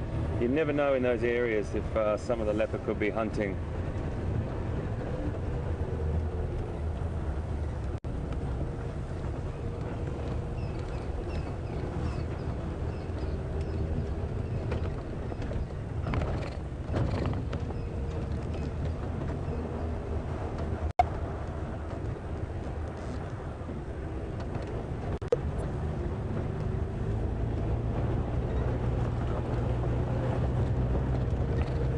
Just got another tweet from Jeannie. Oh, I'm looking at that sunset, it's just magical. And Jeannie just sent us a message from Washington. And she just said, sorry about that. She just asked if I could talk a little bit more about the app that I was using. And she apologises if the question's been asked before. Well, it has been asked before, Jeannie, but never apologise. We don't mind at all. That's what it's about. You've got to ask questions. We love having your questions as much as I love having those bumps. We do love having those questions. Seriously, we love having your questions, and please never apologise. Send your tweets or your emails to us and we'll try and get to them. The app is a great Southern African bird app that you can find online. If you have a look on the iTunes store, it's probably one of the most popular ones, and it's probably one of the ones that if you typed in birds of Southern Africa, it'd probably be one of the first ones that came up. And have a little look at it, see how it works, and I would suggest getting the light version, which means the version that you don't have to pay for, and have a little look to see if you like that. It only gives you about 6 or 8 birds, but probably the most common residents. And then after you've done that, have a look at the price and see if you would like to then purchase it, because it's a beautiful piece of kit. It's fantastic. I use it pretty much every day, and I love it because it allows me to play the call as well, and that's very, very important that people, when you're birding, you can hear the call. Like, for example, vultures, they don't have a call, or they're very, very quiet bird, but they are quite noisy when they're squabbling around a kill, or when they're on a kill, or scavenging on a kill, or feeding, I should say.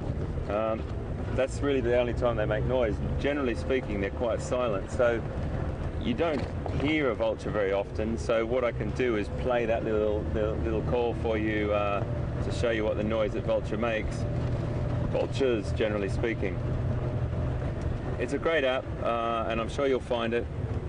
Have a look, type in birds of Southern Africa and have a look at the first few apps that come up, and see if you like it. But thanks very much for your question. Never apologise. You're always welcome.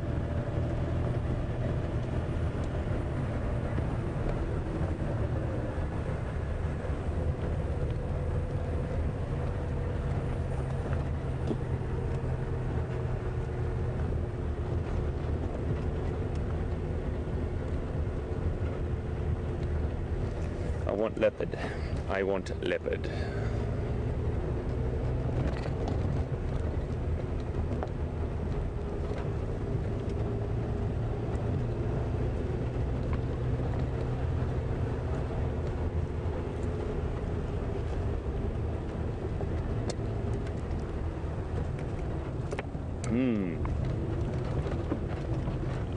Today I've decided to place my water bottles right over the drivetrain and the gearbox of the vehicle, which is lovely. And they're coming out a nice warm, a little bit like a semi-warm cup of coffee. Goodness me, they're hot. Drinking hot water at the moment. But that's life. We will survive.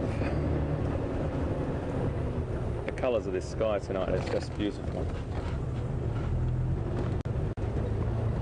So we'll go straight on here, and then we'll peel back into this direction.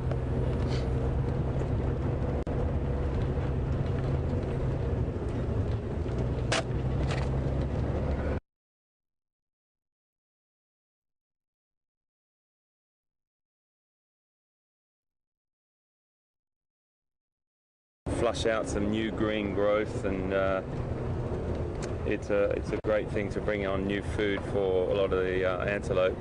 But yeah, definitely, Barb, the lightning strike do cause major fires occasionally.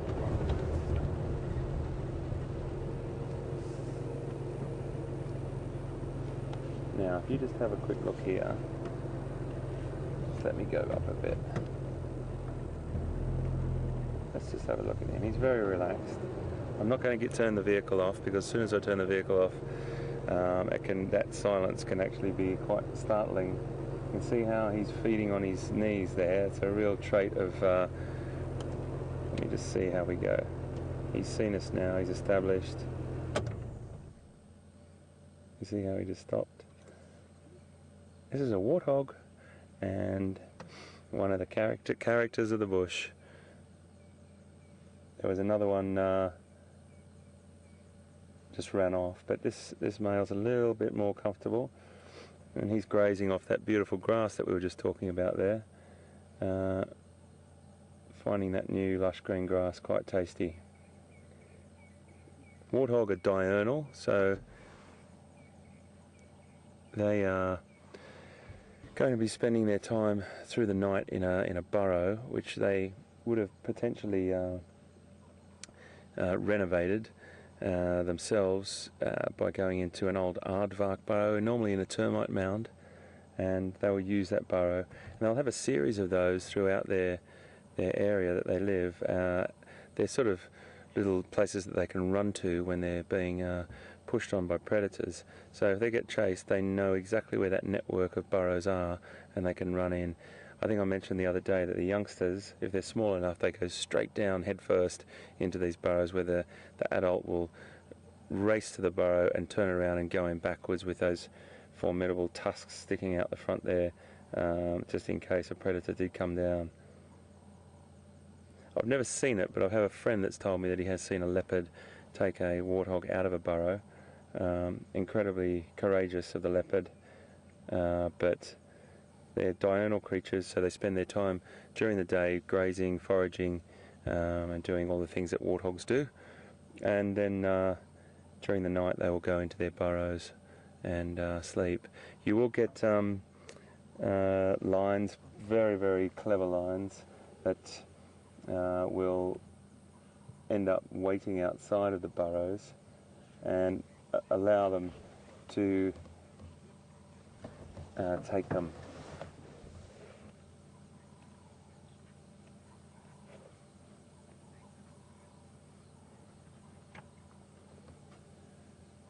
And I know for a fact that Will, our operation director, he runs a leopard research project, he's had camera traps on burrows, monitoring to see whether leopards did actually predate warthogs, and they've captured it live, or they've captured the footage actually of leopards taking warthogs out of burrows. So it does happen. Lions, for example, a lot bigger and can't quite manoeuvre themselves down there, but they'll have a try. I mean, wild dog, we saw that yesterday. Wild dog digging for a porcupine. That's what we thought anyway, because we saw a porcupine quill there. But you'll find animals will do some really, they'll go to great lengths to get food, and they'll use all different techniques. line will, I think I just sort of said at the start of it, the line will sit around the top of if they've chased warthog to a burrow, they could potentially wait there all morning and just wait for the warthogs to come out. And as soon as the warthogs come out, bang, they hammer them. But they'll be walking back to their burrows now. We're not going to be walking back to our burrow now. We're going to drive on.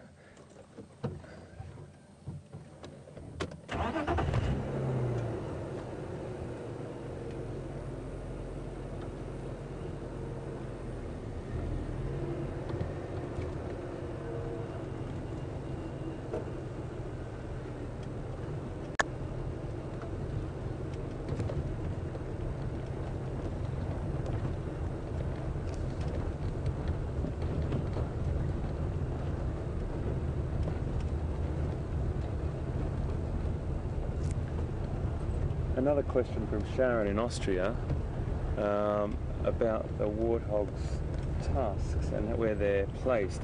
They're actually upper canine, modified upper canine teeth, Sharon. And Sharon's in Austria.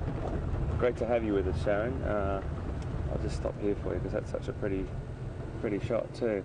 So they're upper canine, modified upper canine teeth, and they grow at a 90-degree angle out of their jaw, and they are basically their weaponry, and they're constantly growing, and they're constantly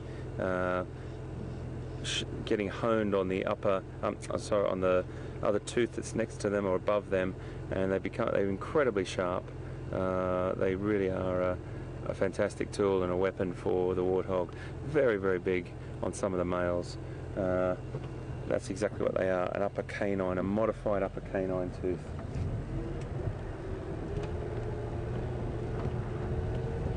We're just going to cruise down through here now, see what we can see. The afternoon shadows are definitely gone. The sun's gone down. It's cooled down considerably. We've still got enough light that I'm not going to put the lights on. I'm just... VM will tell me when I need to put the lights on.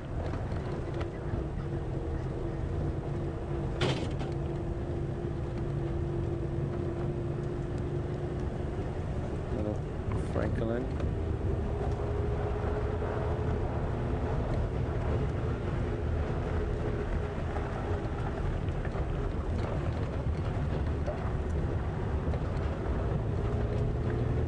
And Larry's just contacted us in Florida about lots about warthogs coming in, folks, and they are a really interesting little creature. I really like them. Comical, but at the same time, really important members of the hoofed animal family here, and they do fill a very, very important part of the food chain. Whether he's asking a question of whether the warthogs will move into an abandoned hyena burrow. Well, I don't really know the answer to that. I can't tell you. I've never heard of it, and I've never not heard of it. So I suppose what we would have to do is know that, have a good handle on a hyena burrow and know that hyena have used it, and then try and figure out whether... Sorry guys, I just saw something run through the bush there. It was I think it was an impala. But to answer your question, Larry, it's definitely about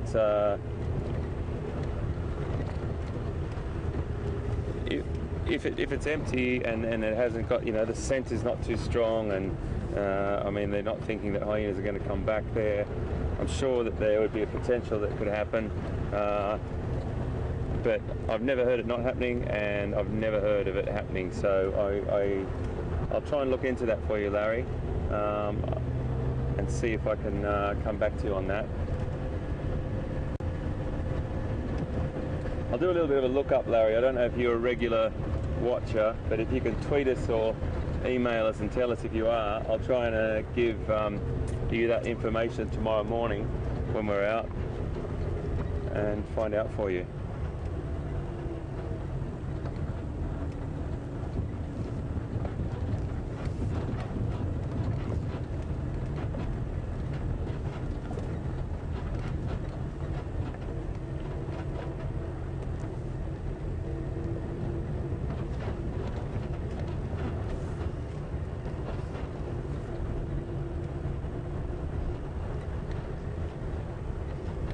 If I think more about that, Larry, coming back to your question, I'm just trying to rack my brain to see if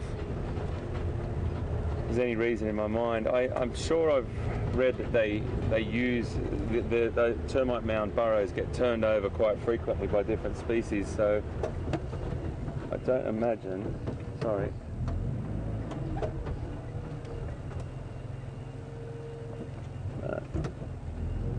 I don't imagine that they wouldn't, and I'm sure I've read something that these dens are used by many different species, so I'm pretty sure they would use one, but I will definitely double check.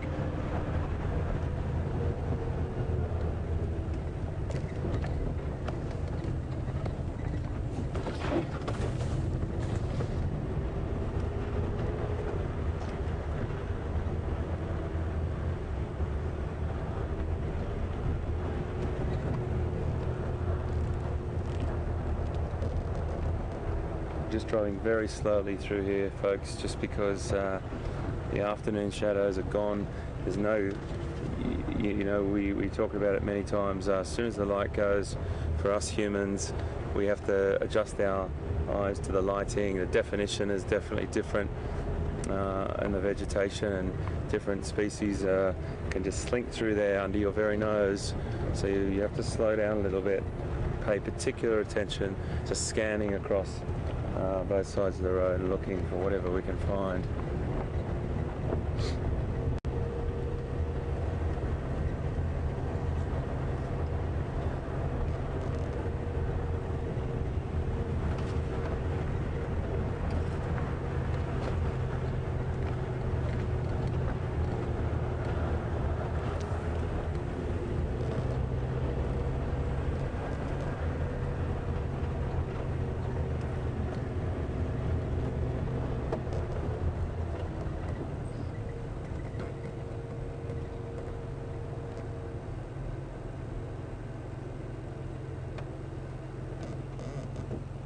I thought I heard elephant.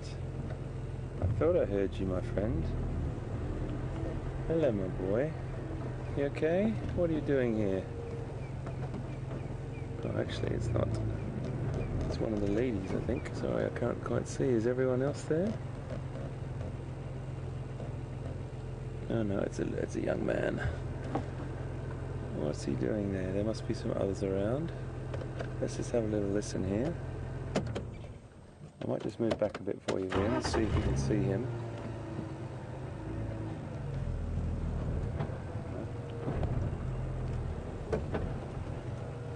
There's not a very good spot there.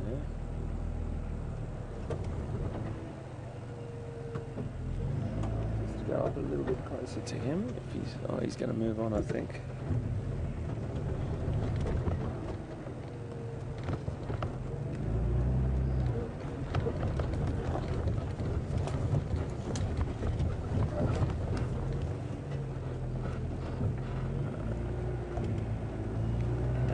Moving his way back into the open woodland there.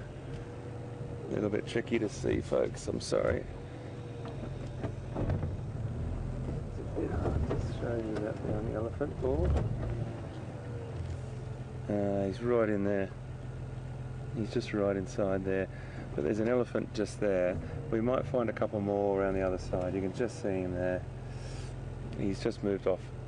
He's a young male, and he probably hasn't got the confidence of the older bulls, so he's just moved off a little bit into there. He was heading that direction anyway.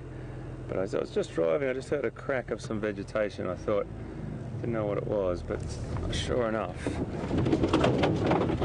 Sorry about that. Sure enough, it's Ellie's feeding in this nice cool of the afternoon. We've got 35 minutes left, and we are just going to traverse this area and see what we can find. Light's starting to fade.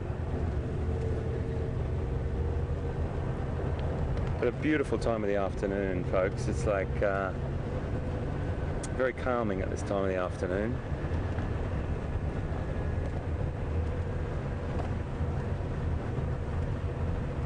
Been a little herd of elephant, about 4 or 5, a little family group, around this area for a while now. I was a bit concerned about the youngster.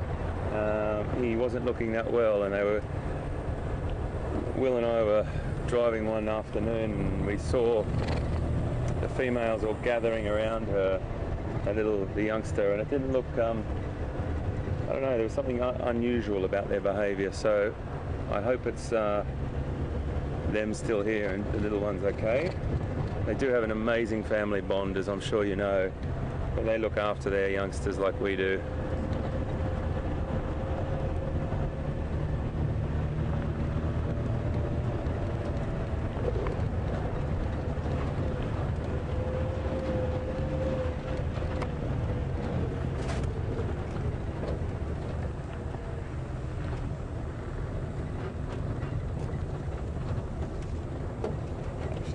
Go down that road for a little way. I've done this about 4 or 5 times tonight, haven't I? Reverse, change your mind, change your mind. Let's see if we can see some ellies down here and leave. But keeping our eyes out for cats always.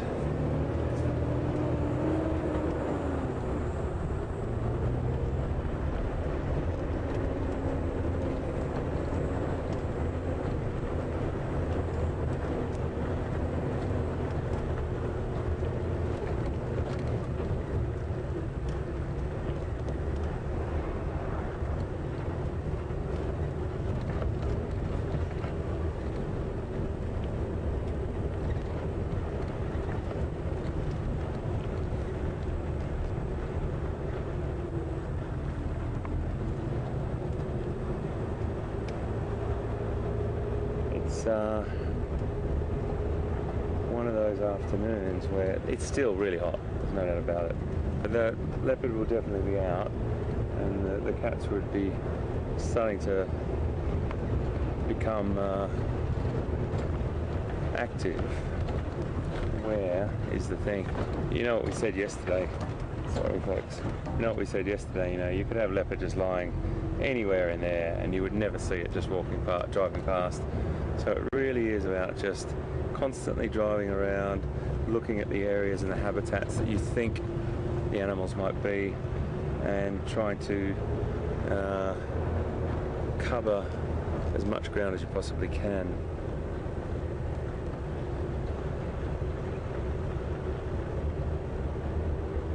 I do love it when it gets a little bit dark though, because the adventure starts to get that little bit more challenging, and we as primates, our as we always say, our sense of sight is our greatest sense, and when that starts to become restricted, our sort of blood pressure rises a little bit, our heart rate rises a little bit, because we all look for these great cats, these cats that are more active at dawn and dusk. I get really excited at this time.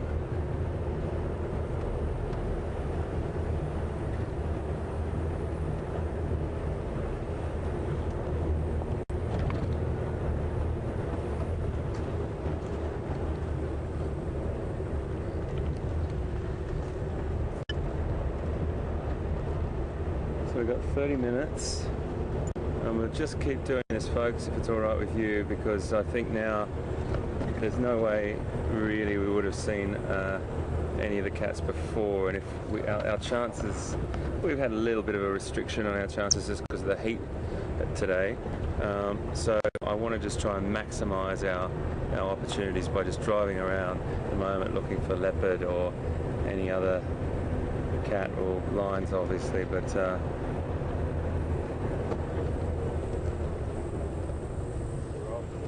got a beautiful giraffe here, and that's a lovely shot on the horizon there. Look at that. I'll put you right near the, isn't he beautiful? Backing up. Very relaxed with us.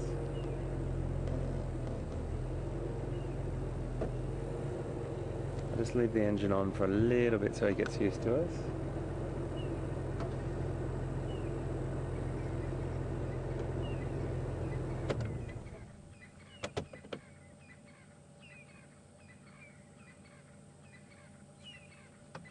Very nice, very nice. And I've got another one over the other side here, opposite me now.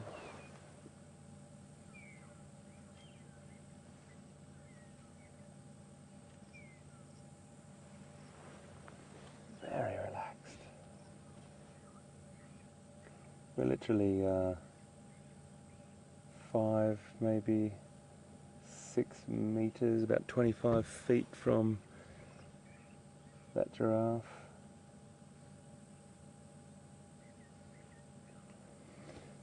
And there you go, that's what we were talking about before. I got asked a question by somebody before, and I do apologise, we've done a few questions, but it was that lovely girl that asked about what was so special about giraffes to me.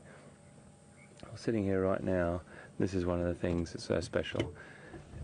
Just watching them feed, using that magnificent adapted tongue to reach out and strip that foliage off, all the tender young shoots, everything that she wants, and she'll move on to another species after that and just enjoy what she needs for her fill. They spend about 50% of the day feeding.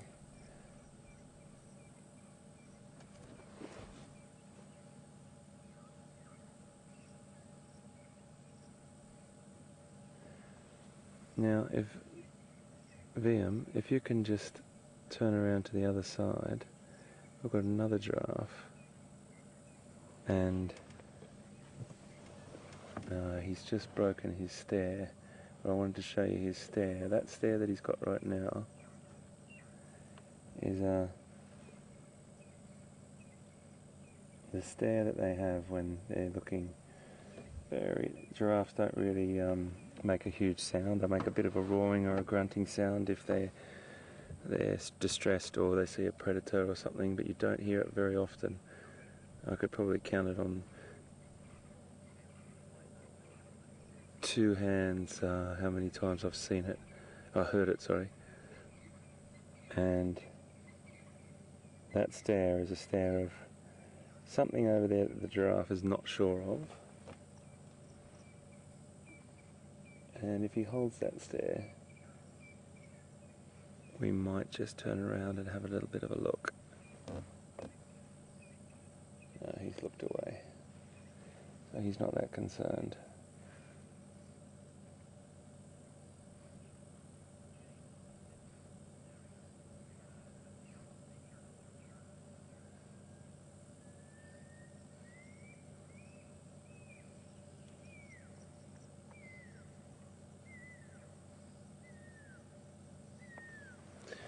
We just had a question from Jane in Smithfield. I think it was Smithfield or Smithfield. I'm sorry, Jane, if I've pronounced that probably incorrectly, in Ontario. And Jane's asked how many different species of giraffe we have in this particular reserve. Well, interestingly enough, there's the species of giraffe. It's actually more like, they're not called different species. They're called ecotypes, I suppose, or different variations. They're all giraffe. Look at this boy behind us. I think he's walking up the road. I'll come back to him in a second. But to answer your question, we've got one, the southern giraffe down here, and they variate in their markings mainly, all the way up East Africa and across into Namibia. They will be slightly different up into West Africa as well. And they'll have different patterns or different markings, great variations. Our giraffe here, as the males get older, they get a little bit darker coloration in their markings, but you'll get the really thin sort of line that looks like someone's drawn the pattern onto giraffes. They're in Kenya, the reticulated giraffe. The southern giraffe that we have here, those markings are pretty consistent throughout. So if you get a chance to have a look online, you could go to a couple of different websites and have a look and see if you can find the areas where the different giraffe ecotypes occur. And they're all very different. Some are similar, but there's a couple of really standout ones. And I find these southern giraffes, the markings on them beautiful, with a really dark sort of centre to them. The male's getting a little bit darker than the others. So we might drive on and see what we find. But lovely to see a couple of giraffes just here right at the end in that sunset as well. That was really nice. Actually, I say that, the other giraffe's just moved across there now and is looking down there as well. I am going to turn around, folks, if that's alright. Because they keep looking down there, and that's classic giraffe behaviour for something unknown. It could be just another hoofed animal. They're quite skittish giraffes. They don't really... there's lightning off in the horizon. Oh, isn't that fantastic? The lightning off in the horizon there. You might be able to see it, folks, when we're driving down. But I'm just going to sit here for a second and just watch what these giraffes are watching. I'm just going to put the spotlight on ever so quickly. I'm not really sure what they're looking at, but they've definitely stopped in their tracks. So if they hear a little crackle or a crunch in the bush, and, you know, it could be a buffalo or an elephant or anything coming through, they have a tendency to just stop still.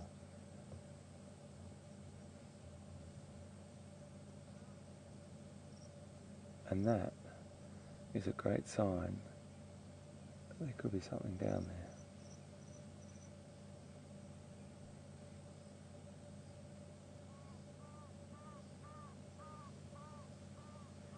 Always good to have a look.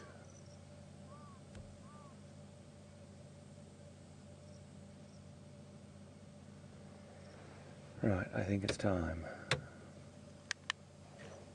We might just go down there and have a little nosy. They've still got their heads fixated on that location. Just to have a look and show everyone what I mean, particularly the one over on in the front there. Really looking intensely down there.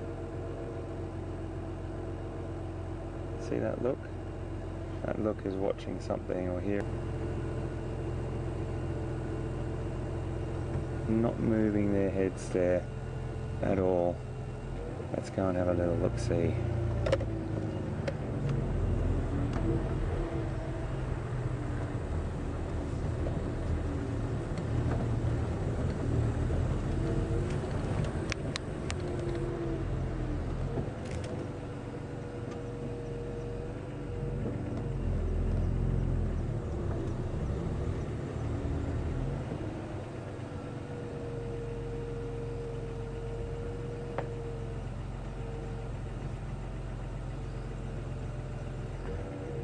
Definitely looking down this way.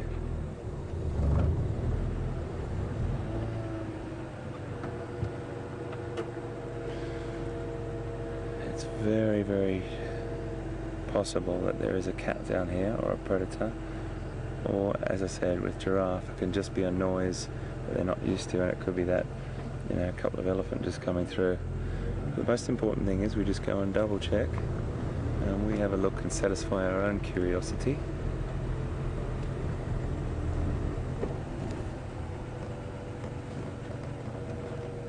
Taking this very slowly, folks, just because at this time of the night it can be really hard to see, and we can sneak past the leopard at any second.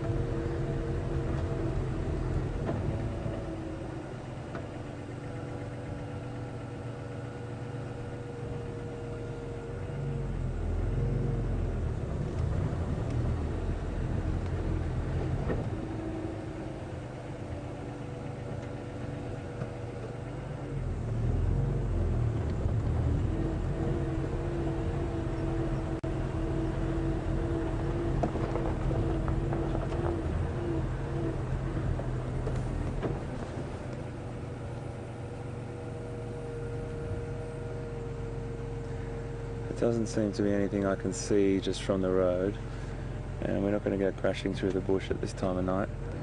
So we'll turn back around and we'll go back past those guys and let them be. They might be just hearing an elephant or something. But they do that. They stop and they stare, and it's in their best interest to keep an eye on things, particularly at night. Giraffe don't normally get taken by predators a lot, but they can, and some prides of line will be specialists in a particular species. So some parts of Africa, I know there's specialists that they would try and hunt young elephant. Others are specialists in buffalo, and occasionally they'll be specialists in hunting giraffe, but they wouldn't be taking probably a bull or an adult cow. They'd be more likely to be going for youngsters or juveniles. And what happens is they'll push them in, or they can push them into areas where the ground is very uneasy, and the giraffe only has to fall, and they have their opportunity to finish off things. But you know, it's a big meal for a pride, and it can be a fantastic way of feeding a very, very big pride. They've gone back to feeding, so I think they're okay. They get a little bit skittish at this time of the night as well, so we might let them be. Okay, so one of the boys just ran off.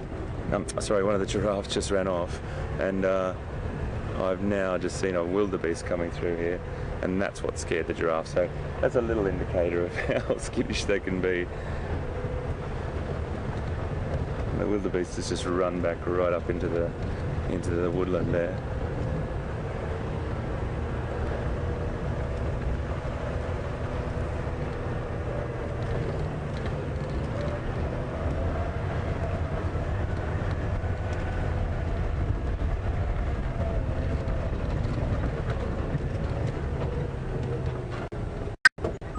What's that down there? Just saw some eyes down there.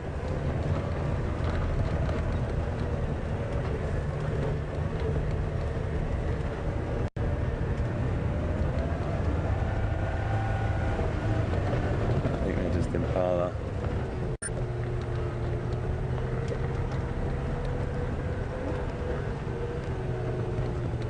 Not just impala, I didn't mean to say that, poor impala, I didn't mean that, guys. A lovely impala, I meant to say.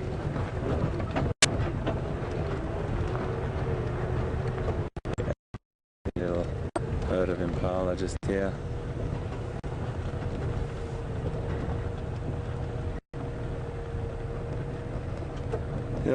In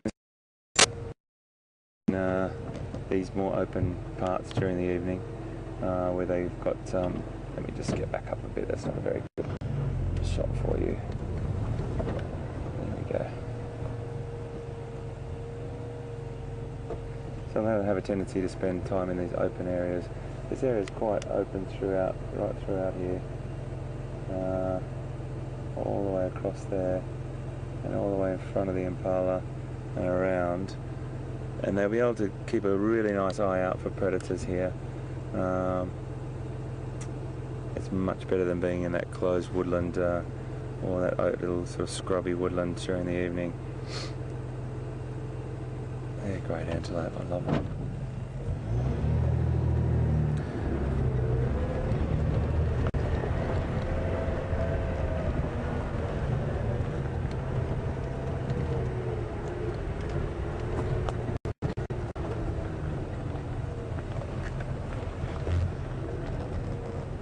I'm just going to head up this road here, always looking down as well. Let's see what we can come across.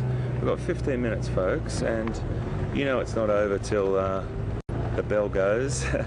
It's always about us just looking and looking and looking as much as we can, but I think it's wise that we just stick in this open area at the moment and have a little bit of a look around.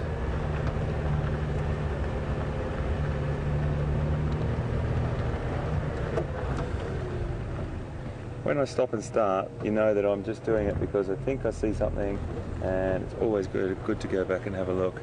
You may see the flash of eyes. It's impala as well.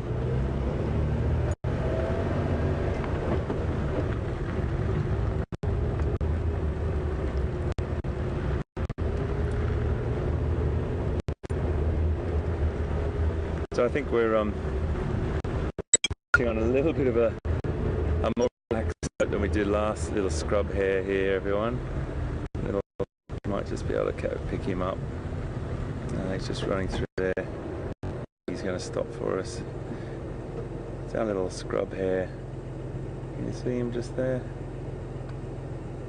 Just on the edge of my light there. Just sticking his nose out there. There he is.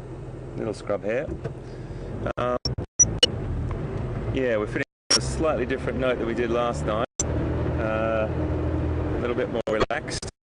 And with us again tonight.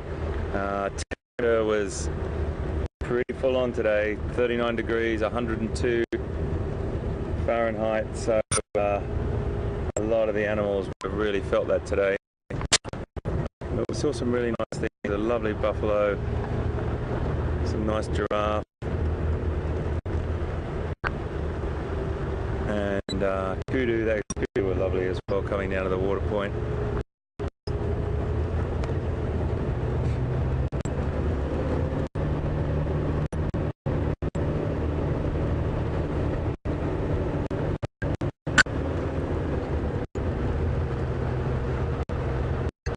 It's really wonderful to have you on board always. I can't say enough about how wonderful everyone is with their support, and particularly both our new sort of safari goers that have just joined us, and our older crew that have been with us for such a long time, and give us really wonderful feedback. It's just great to have your thoughts and comments with us. We really do our best out here to bring you as much as we possibly can from the African bush and give you that experience. Excuse me. We do have a little technical hiccup now and again, but I know you understand. It's just the topography and sometimes the weather and so many different factors. But we're coming to you live from South Africa, from the Djuma and Arathusa game reserves in Sabi Sand, South Africa, and you can join us every morning and every evening, which will be a little probably opposite to some people in their time zones, but we go out on a sunrise and a sunset safari, which is we leave here at 6 o'clock in the morning our time, and we come back at 9, and then in the evenings we leave at 4 our time, and 7 p.m. we return our time. So you have to have a little look on the website to see what those times are in your time zones. And which way, for our last few minutes, which way? Time, 10 minutes. Yeah, come on. Let's go down here.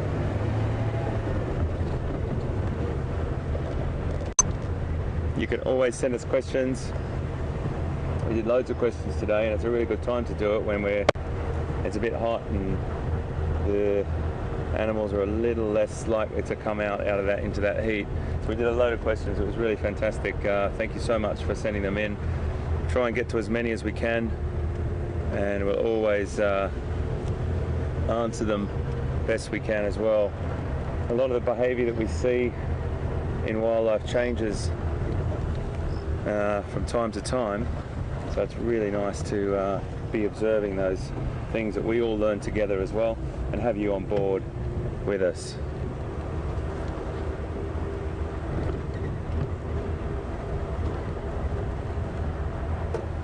There's a kudu in there. I think it's a kudu. I always want to stop because I think it might be, it's not a kudu bull, it's a kudu cow. You can just see her in there. Very hard to see. She's hiding behind there. You can just see her outline of her shape there. I'm not going to put the light right on her. You can just see her ears flickering just there. Such fantastic camouflage. At night, she's just walking through there. You can see her now. That's a beautiful antelope. We saw a couple of those today. I'm yet to find you my bull. A bull kudu is really spectacular. The girls are beautiful as well, but the horns on the males are just amazing.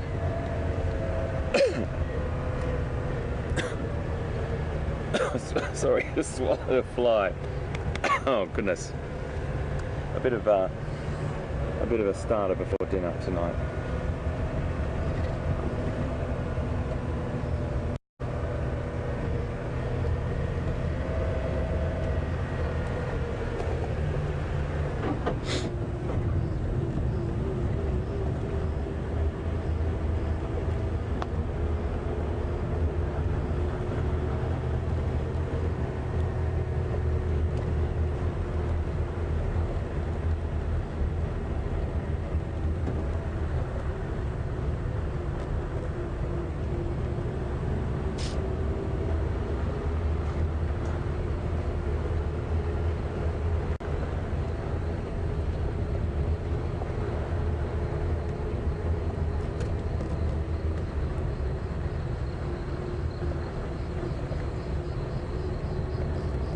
Just got a question from Natalie in California as well, which is a great question, Natalie, within your spotlighting. Do predators have different colour eyes when you shine the lights? Obviously we don't try and shine the light in their eyes, but we get a flash of their eyes and we'll try and go back to them and then take the light off them and just put a little bit of a wash over the side of them. The answer is yes, they do. The predator's eyes are actually a much more reddish colour or pinkish colour on reflection, and the hoofed animals normally most of the times got a much more greenish or yellowish tinge to them, so there's a definite difference. The males are a much more the predators are a much more reddish colour, so that's how we can tell. And that's when I went before and I just sort of said they were impala back there. They had a greenish tinge to the reflection in their eye, and the predators are a much more pinkish red. So it's a little quiet in this spot, but we are going to carry on. Oh, did you see that lightning? That was brilliant. We are getting rain, my friends. We are getting rain.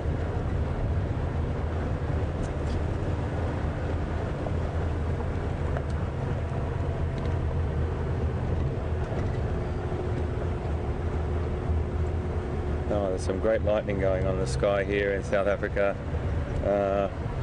Really beautiful. It's lighting up the night sky with massive bolt lightning going on the horizon, which is coming our way. So we have to get our cars tonight. Jigger, Pete's car, is in the workshop undercover, but I'm going to have to get Zanili here undercover as quickly as we possibly can when we finish. We tuck them up in bed, we cover them with lots of tarpaulins and strap them all down just in case it's a fierce wind or a storm, because moisture and our cars don't work with all the technology that we've got on board.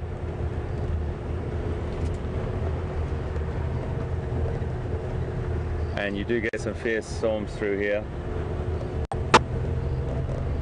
but it is fantastic. I do love that as well. I love the whole nature at its powerful best.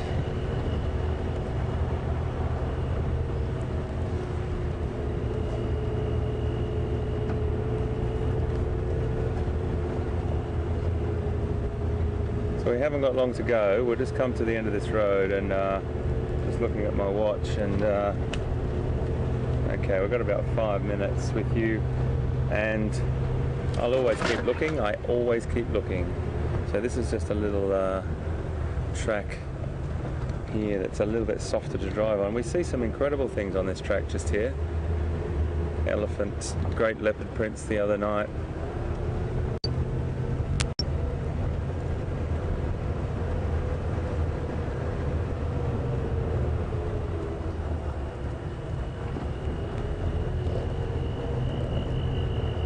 So I'll be back with you in the morning, and we'll go off again. Hopefully it'll be cooler in the morning, so we'll see what we can find, and I'll definitely have a bit of a look around over on Arathusa tomorrow, and see how we get on. do our regular dams here and water points and just have a little bit of a look around. I'll talk to the guides tonight, anything they saw, and we'll definitely come back tomorrow. There's a lone impala in there. A very dangerous place to be, my girl, this time of the night.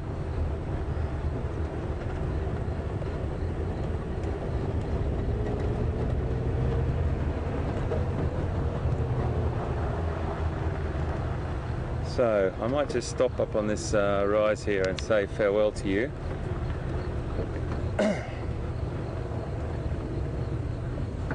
Don't know if you can get any of the lightning in the background. Actually, we might point the car up in the air a little bit for you and see if we get any of those. I might actually just move on to see if I can find a better spot for you. I want you to see this lightning.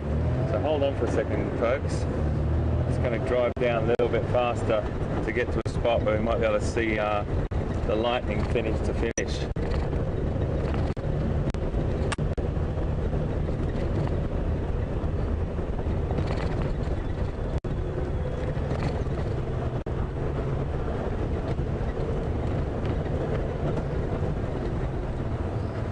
That is what I'm going to get. What I might do, oh look at that, yeah, that's beautiful. You know what I'm going to do now, and this is something very, very special to do.